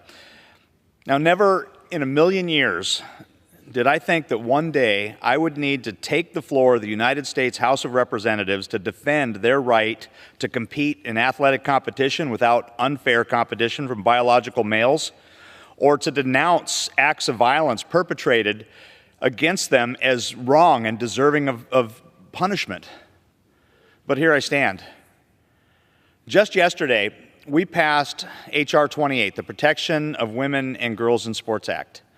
This bill ensures fair competition in women and girls sports by rightfully defining gender based on reproductive biology and genetics, and prohibits males identifying as women from competing in federally funded sporting competitions. I was proud to add my support to this critical legislation, and I look forward to voting for a second bill, the Preventing Violence Against Women by Illegal Aliens Act, on the House floor tomorrow. H.R. 30 will ensure that illegal aliens who have been convicted of or admit to committing sex offenses or domestic violence can be deported by closing a loophole in existing law. Needless to say, the fact that we need to consider legislation of this kind is ludicrous. Simple truths that we once took for granted are under assault from ideological corners of our nation that do not represent the vast majority of Americans, and certainly not the vast majority of Montanans. When America overwhelmingly elected Donald Trump to be our next president, they gave Republicans a clear mandate to reverse course on the progressive policies threatening the safety and well-being of our daughters, nieces, granddaughters, and sisters. This week, Democrats have a chance to show us whose side they're on. I know where I stand. I yield back.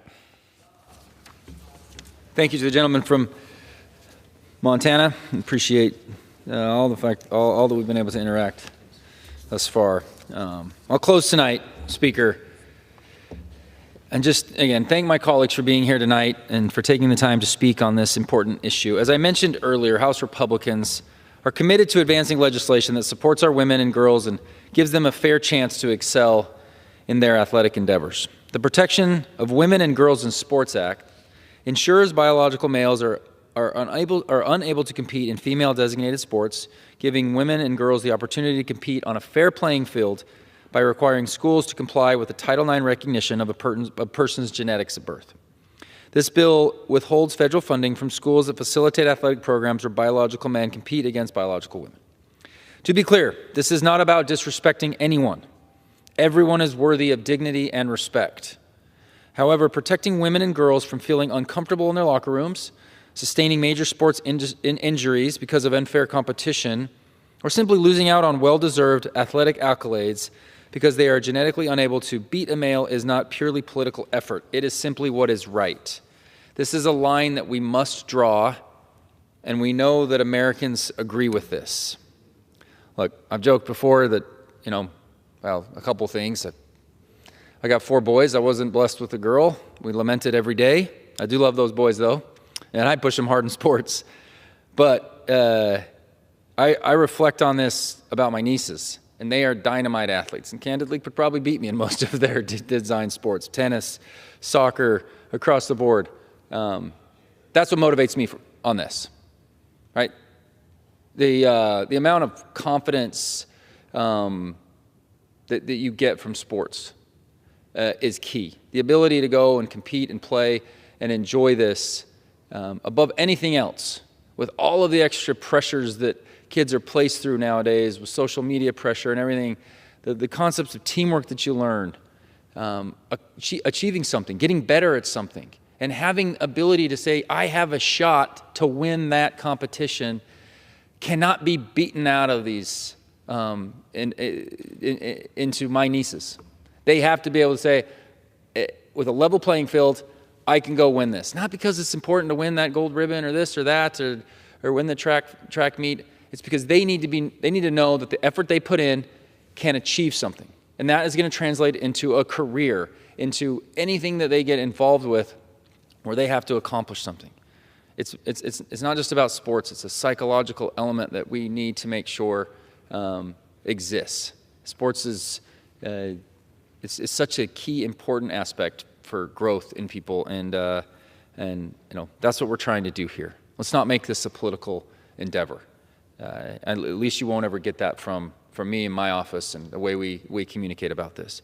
House Republicans, additionally, this week are standing up for women's safety by bringing to the floor Congresswoman Mace's Violence Against Women by Illegal Aliens Act to uphold U.S. border laws and make illegal immigrants who have been convicted of or admitted to sex offenses or domestic violence inadmissible and deportable. This bill is about closing critical gaps in our immigration laws to protect Americans from harmful crimes. Last year, over 20,000 illegal immigrants were not detained for sexual assault. And as of July, over 650,000 with criminal histories were on the ICE non-detained docket. This must change. This bill takes action to get these violent offenders off of our streets and make our communities safe again. I'm grateful for the work that my Republican colleagues have done to push these bills forward.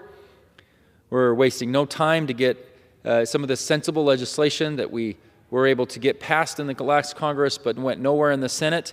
We want to give the Senate an opportunity to vote on this. I sincerely believe there will be Democrats that see the sensible approach with this, and we're already seeing it with the bill that we passed last week, the Lake and Riley Act. So again, I thank Congressman Stubbe and Congresswoman Mace for their leadership in these critical issues.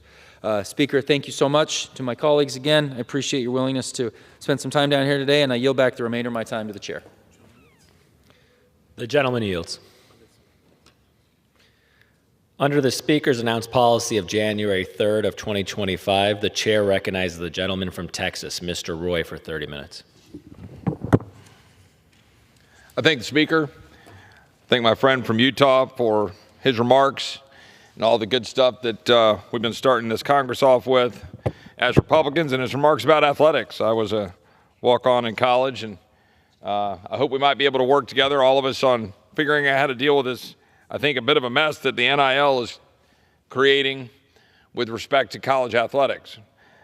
I watch significant fallout of what it means for, good programs, coaches like Tony Bennett at the University of Virginia and others that have been raising red flags about what's happening with respect to NIL. So, amen. Amen, brother. And we can also figure out how to cut spending.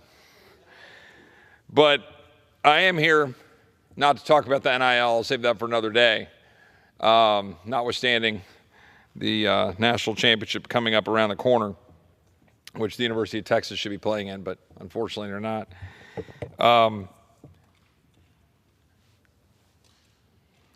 Republicans were given the opportunity to have control of the United States House of Representatives, the United States Senate, and the White House. Come Monday, President Trump will be sworn in as the 47th President of the United States, and it can't come a moment too soon. Everybody watching what is happening to our country, what this current administration is doing to our border, to our national security, to our spending, to the state of our culture, to the rule of law on the streets, the use of lawfare, the abuse of power, it can't come fast enough for most Americans. And the question before us right now as Republicans is whether or not we're going to deliver. Last time I checked, the American people did not send us to Washington. They did not give us the majority in the United States House of Representatives, the people's house, to rack up more deficits. But with all due respect to my Republican colleagues, we currently are on track to do just that. We are projected to have $2 trillion deficit next year. As we speak, interest rates going up, our debt getting refinanced at higher interest rates, we have more debt that we're going to have to finance at higher rates, and that means interest is going up. We have a job to do right now to cut spending, cut deficits, and save our country for our children. I would wager that if I looked at the campaign materials or the speeches of every single Republican member of the House of Representatives and the Senate, they all ran on cutting spending and balancing budgets. So the question is going to be before this body, will they do it? I need to clear the record because my name has been invoked and that of a number of my friends for standing for things that are not true. My name has been invoked by people in this room, by colleagues, about what I believe and don't believe. Let me set the record straight right here, right now. Yes, I believe that we should make permanent the Trump tax cuts from 2017. I think that would be good for our economy. I think that would be good for the American people.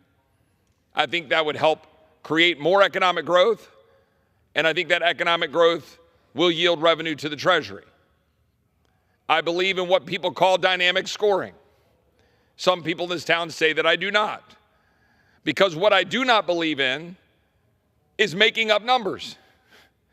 What I do not believe in is magic fairy dust that says the budget will magically balance if you cut taxes and never cut spending, because that's simply not true. If I come to the floor and this chamber is full and I ask any one of my colleagues to stand up and look the camera in the eye and tell their people back home on C-SPAN or on the news that, for example, child tax credits pay for themselves, or changing certain rates pay for themselves, not one of them will stand up. Yet I promise you that we're going to be facing votes on this floor this year to extend the tax cuts that include, for example, child tax credits and other tax policies that in no way, shape, or form, economically speaking, pay for themselves. And we're going to be told to do that on faith that that revenue and the growth in the economy, or the growth in the economy will magically produce revenue and cause deficits to go down. But nothing in our history would tell you that that's true. How do you think we got to $36 trillion in debt? It was by refusing to do basic math. We're being told, all right, we're not going to touch any kind of reforms in health care and Medicare to drive down the price of health care so that we can save Medicare from its clear insolvency. Social Security from its clear insolvency. It's going to go bankrupt in, 8 years? So we're not going to talk about those things. What we're going to talk about, we're told, extend the tax cuts and then sit around and try to figure out how to cut other mandatory spending, but without regard to whether or not that will be deficit reducing. And I think it's really important for the American people to understand this. There are games being played in Washington right now to put pressure on people to box them in, to box members of this body in. Right now, conservatives in the House Freedom Caucus, often maligned on the pages of publications as being, quote, the right-wing guys. Because oddly enough, we believe in freedom, balanced budgets, securing the border. Yeah, we're the crazy ones.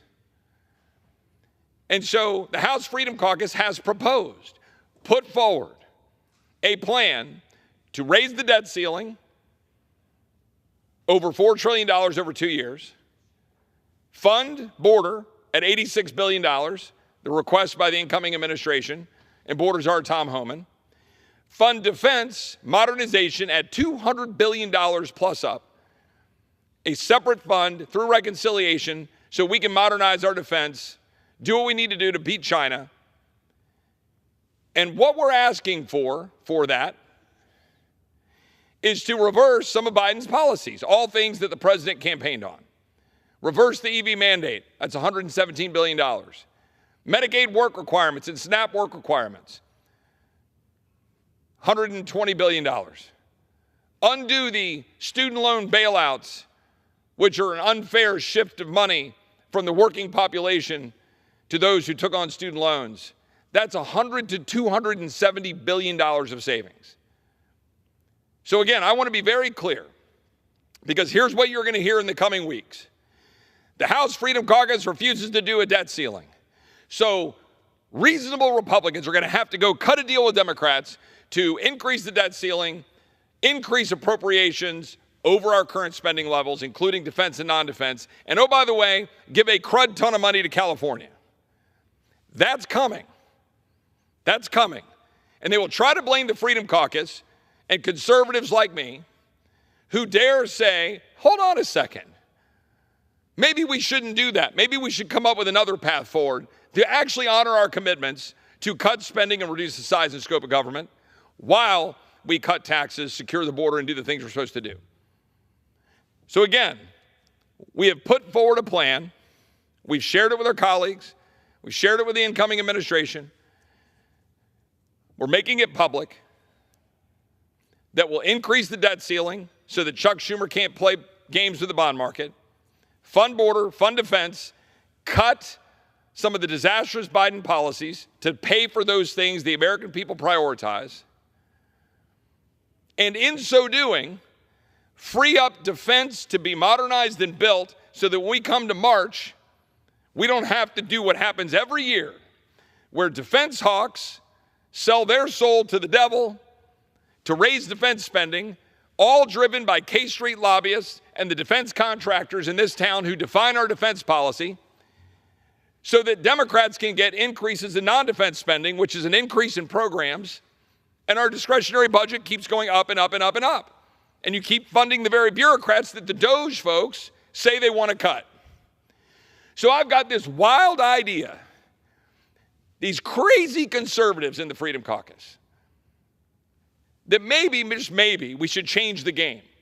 Maybe, just maybe, we should take that money, go build our defense through reconciliation, level the playing field, pass either a continuing resolution or spending at the caps that we put in place this last year, hold spending frozen for the rest of this year, go through the appropriations process, let DOGE do its work, cut spending to pre-COVID levels, save about $1 trillion over a decade, do our job to actually deliver on the promises we made, give wins to the President of the United States, give wins to Republicans, unite the party, unite the country, demonstrate that we can do our job.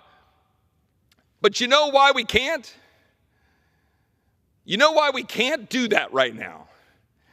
Because the forces in this town who want nothing but tax cuts and no spending cuts are telling you you can't do it.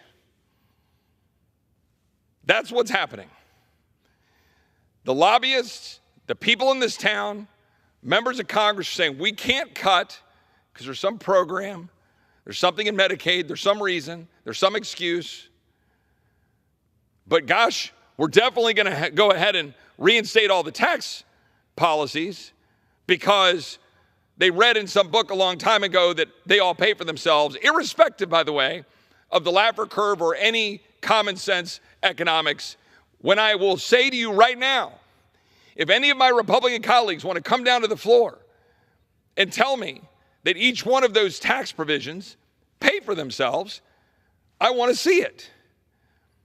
Show me that the child tax credits pay for themselves. Now, I'm not saying the child tax credits may not be decent policy.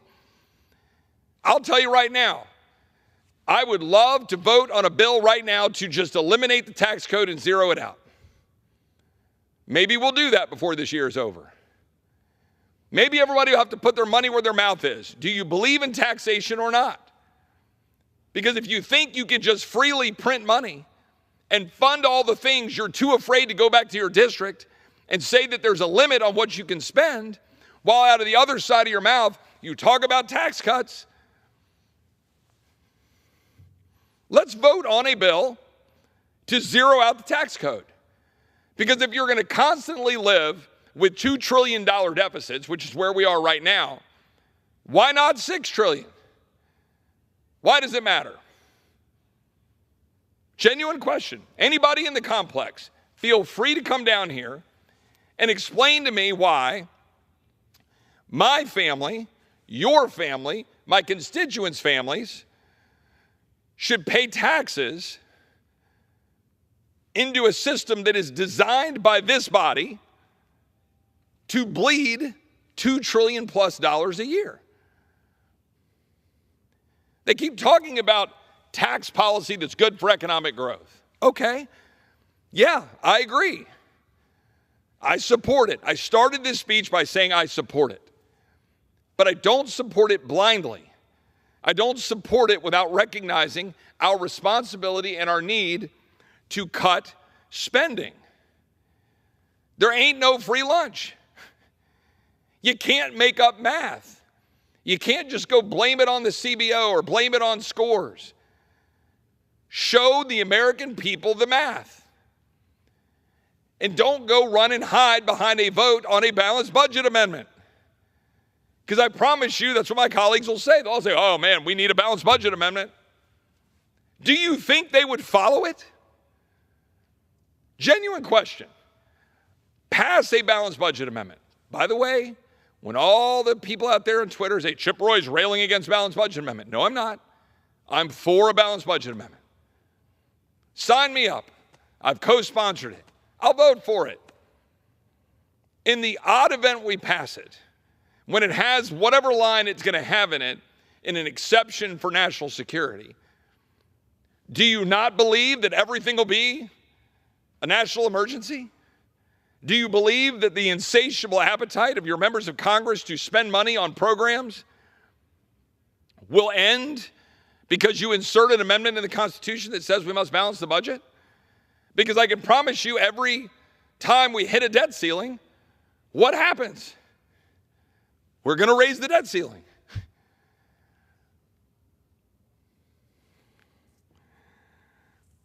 The American people sent us here to actually change things.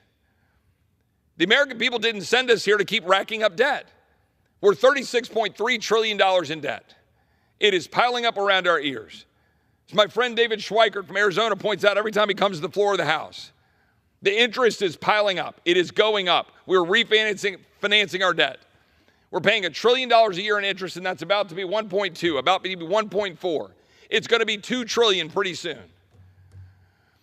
And my colleagues are running around like chickens with their heads cut off, squawking about what they need to do on tax policy. Again, a policy I support, but without recognizing the mathematical need to have spending cuts at least or more than what you think will happen with respect to revenue when you change the tax policy.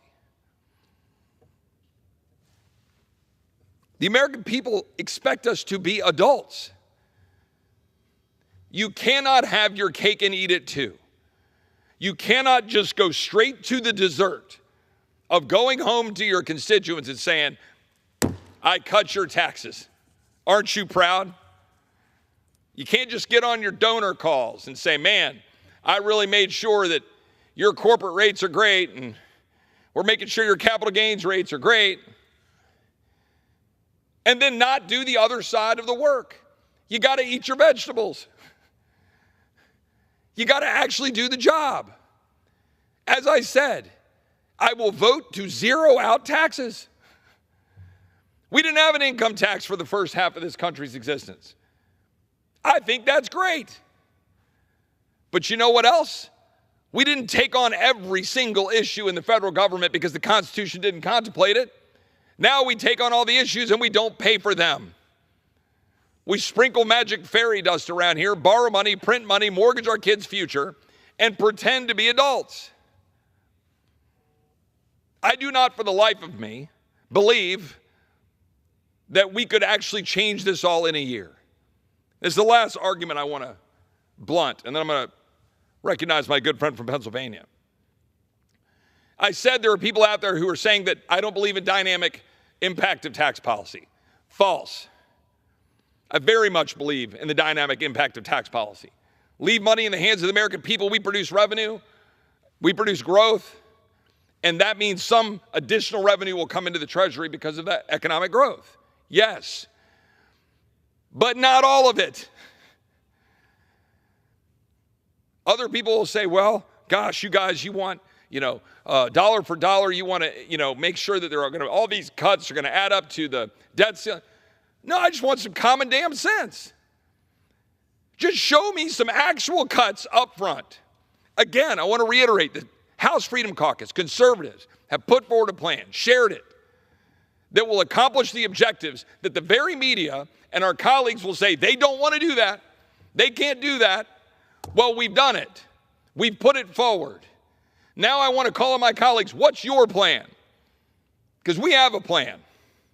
And that plan is to deliver right out of the gate. The president gets sworn in on Monday. Let's secure the border. Let's fund it. You want to have a strong national defense that's not woke? Fund it. Do it now. And take it off the ledger on March when we're going to be told that we must eat more spending in government and California money and a $10 trillion debt ceiling increase. Let's do it right now. Let's do the hard work. Let's extend the debt ceiling 2 years, fund the border, fund defense, get the cuts and the EV mandates, put in Medicaid work requirements, all things the American people want us to do, end the student loan bailouts, save money, end bad programs, advance good programs, secure our country, help the president, give him wins, give the American people wins, give us a chance to actually freeze spending in March and in September to stop the growth of the bureaucracy. Let's give Elon and Vivek and Doge the ability to do what they want to do, which is cut the bureaucracy, which they can't do if we keep funding it. We can do that. But if my colleagues are going to insist on putting us in a box and telling the world, because Chip says, you know what, I think we should put everything on the table, all taxes, until we make sure we're getting enough cuts with respect to the tax policy. And then they go out and they have the audacity to go out and say, Chip won't vote for a bill unless there's a corporate tax increase. That's a lie. Anybody who says that is a liar, because that's not what I'm saying. Anybody who says I don't believe in dynamic scoring is lying. That's the truth. What I want to do is make sure we save our country. What I don't want to do is play games. And unfortunately, all too often, too many of my colleagues want to play games. With that, I'd like to recognize my good friend from Pennsylvania, my friend Scott Perry. Well, I thank the gentleman from Texas. I'm happy to join him. And I'm happy to join him in what I think he's saying, which is what I'm saying is I'm saying yes. Yes to fulfilling the president's agenda, the president's mandate to secure the border. Yes to the president's mandate and agenda to strengthen our military. Yes to the president's agenda and mandate to reduce the cost of living, to reduce the inflationary pressures that printing and creating out of whole cloth, out of nothing, money floating around in the economy, making every single good and service and purchase more expensive. Yes to fixing all that. Yes, as one of the people that, like Chip, are often maligned and, people characterize us, well, you're part of the no caucus. We're here saying yes.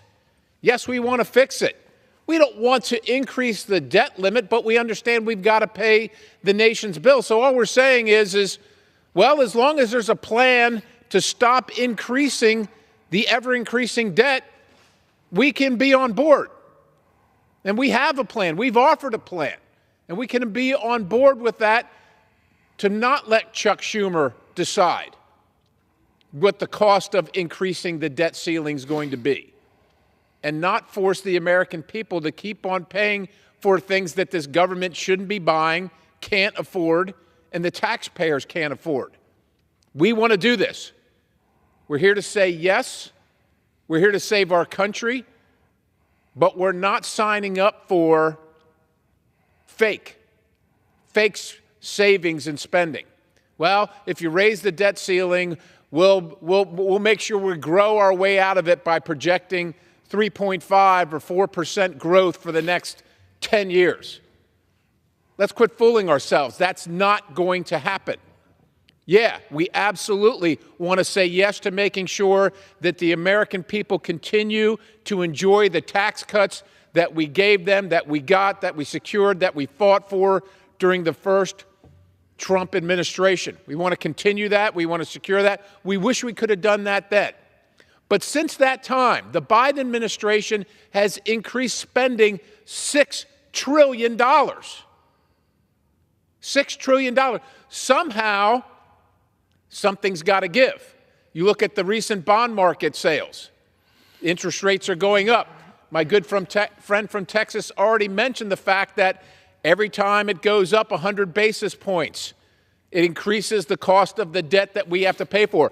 We pay for it here by creating money that doesn't exist digitally. We can't even print it fast enough. And we get nothing for it. All we're paying is interest on the debt. We don't get any new government programs. We don't get any new and better military programs. We don't get anything for it. It's just debt and interest payments that we're paying for things that we bought in the past. All we're saying is, look, if you've got a better plan than we do, God bless it. Let's see it. And let's see the real cuts. We want to, like I said, I'm with Chip. We want to pay for the border. We want to pay for our military. We want to use things like EV mandates to pay for that stuff. Student loan giveaways that aren't constitutional, that the Biden administration is just offering. We're saying, look, let's repurpose that money for things that we do need to pay for, like the border and like the military. Let's have some reasonable cuts. Let's increase the debt ceiling as necessary, but only as necessary. We're not even asking for dollar on the debt ceiling. I don't know how reasonable, if you got something better, I'm standing here. Let's see it. But the clock is ticking. The president is inaugurated in a couple days here, and we're supposed to be after this, and here we stand.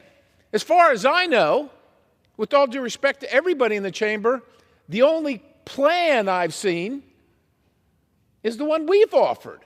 So we stand ready to save our country in any way that we can. But the clock's ticking, ladies and gentlemen. I yield to the gentleman from Texas. Well, I thank my friend from Pennsylvania, and he's right. The clock is ticking. We can't let another legislative day go and another legislative day go in which we don't deliver. The American people expect us to deliver. And we can, and we will. We will deliver tax policy that is pro-growth, that extends what we did in 2017. We will deliver spending cuts if we get in the room and work, but it's going to take time. It's going to take time.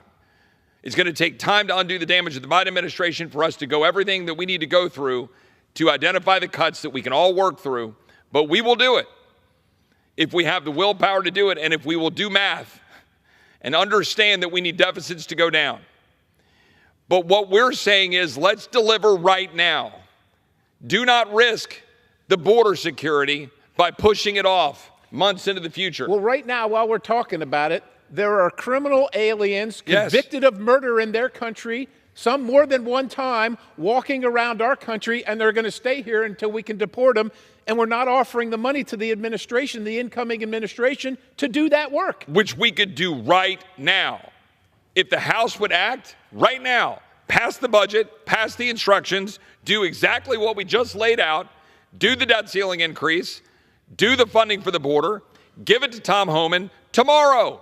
We could get that out in a matter of a week or two out of this chamber, get it over to the Senate, and by February, they would have money for defense, money for the border, a debt ceiling that is gone, and we would have undone some of the worst Biden policies and paid for all of it. That's precisely what the American people sent us here to do. Instead, this chamber currently is locked in a cycle of talking about what we might do. We have got to move for the American people. That is why we put forward an approach that we believe will work. But it's really important for the American people to understand that what is happening in this town, it's games being played by people who want to try to leverage those of us who want to cut spending. That's the bottom line. There are some of my colleagues, and I'm speaking for myself right here, some of my colleagues who want to attach the border funding to the bills that we're moving forward without, they don't believe that we will get to the spending cuts that will make those of us who believe we need deficits to go down happy, and they want to try to force us to eat increased deficits in order to achieve the border security funding. I don't think we should play games with the border security. I don't think we should play games with defense. I don't think we should play games with getting the debt ceiling cleared off without giving more power to Chuck Schumer and Democrats to mess with us in March. We can win across the board if we adopt this plan, and I would strongly recommend that we move forward with this plan so that we can deliver for the president and deliver for the American people. Yeah, I agree with the gentleman from Texas. We don't have much time to do this, and while we talk about, we've also been given a mandate for transformational change. To my good friends from Texas, transformational change doesn't include doing the same thing we always do around here, which is cram a bunch of garbage into one big bill, put one thing on it that somebody has to have, we have to have it, which is border security, and say, suck down all that garbage for the one thing that you need and force the American people to do it too. We don't have to accept bad choices for the one thing that we need. We can have all good choices. And I would remind people that what happened right before Christmas was precisely that, trying to cram down a bunch of stuff in a big bill. And it met with resounding failure. Let's not do that. Let's make the 119th Congress be about success and delivering on the president's agenda, on the Republican agenda, the agenda we ran on, but most importantly, delivering for our kids and grandkids. A world in which they can actually live, free from worrying about China, free from worrying about debt, free from worrying about open borders and criminals on the streets, and deliver. And with that, I yield back and thank my friend from Pennsylvania. Thank you. The gentleman yields. Does the gentleman have a motion? I move that we adjourn. The question is on the motion to adjourn. Those in favor say aye. Those opposed said no. The ayes have it. The motion is adopted. Accordingly, the House stands adjourned until 9 a.m. tomorrow.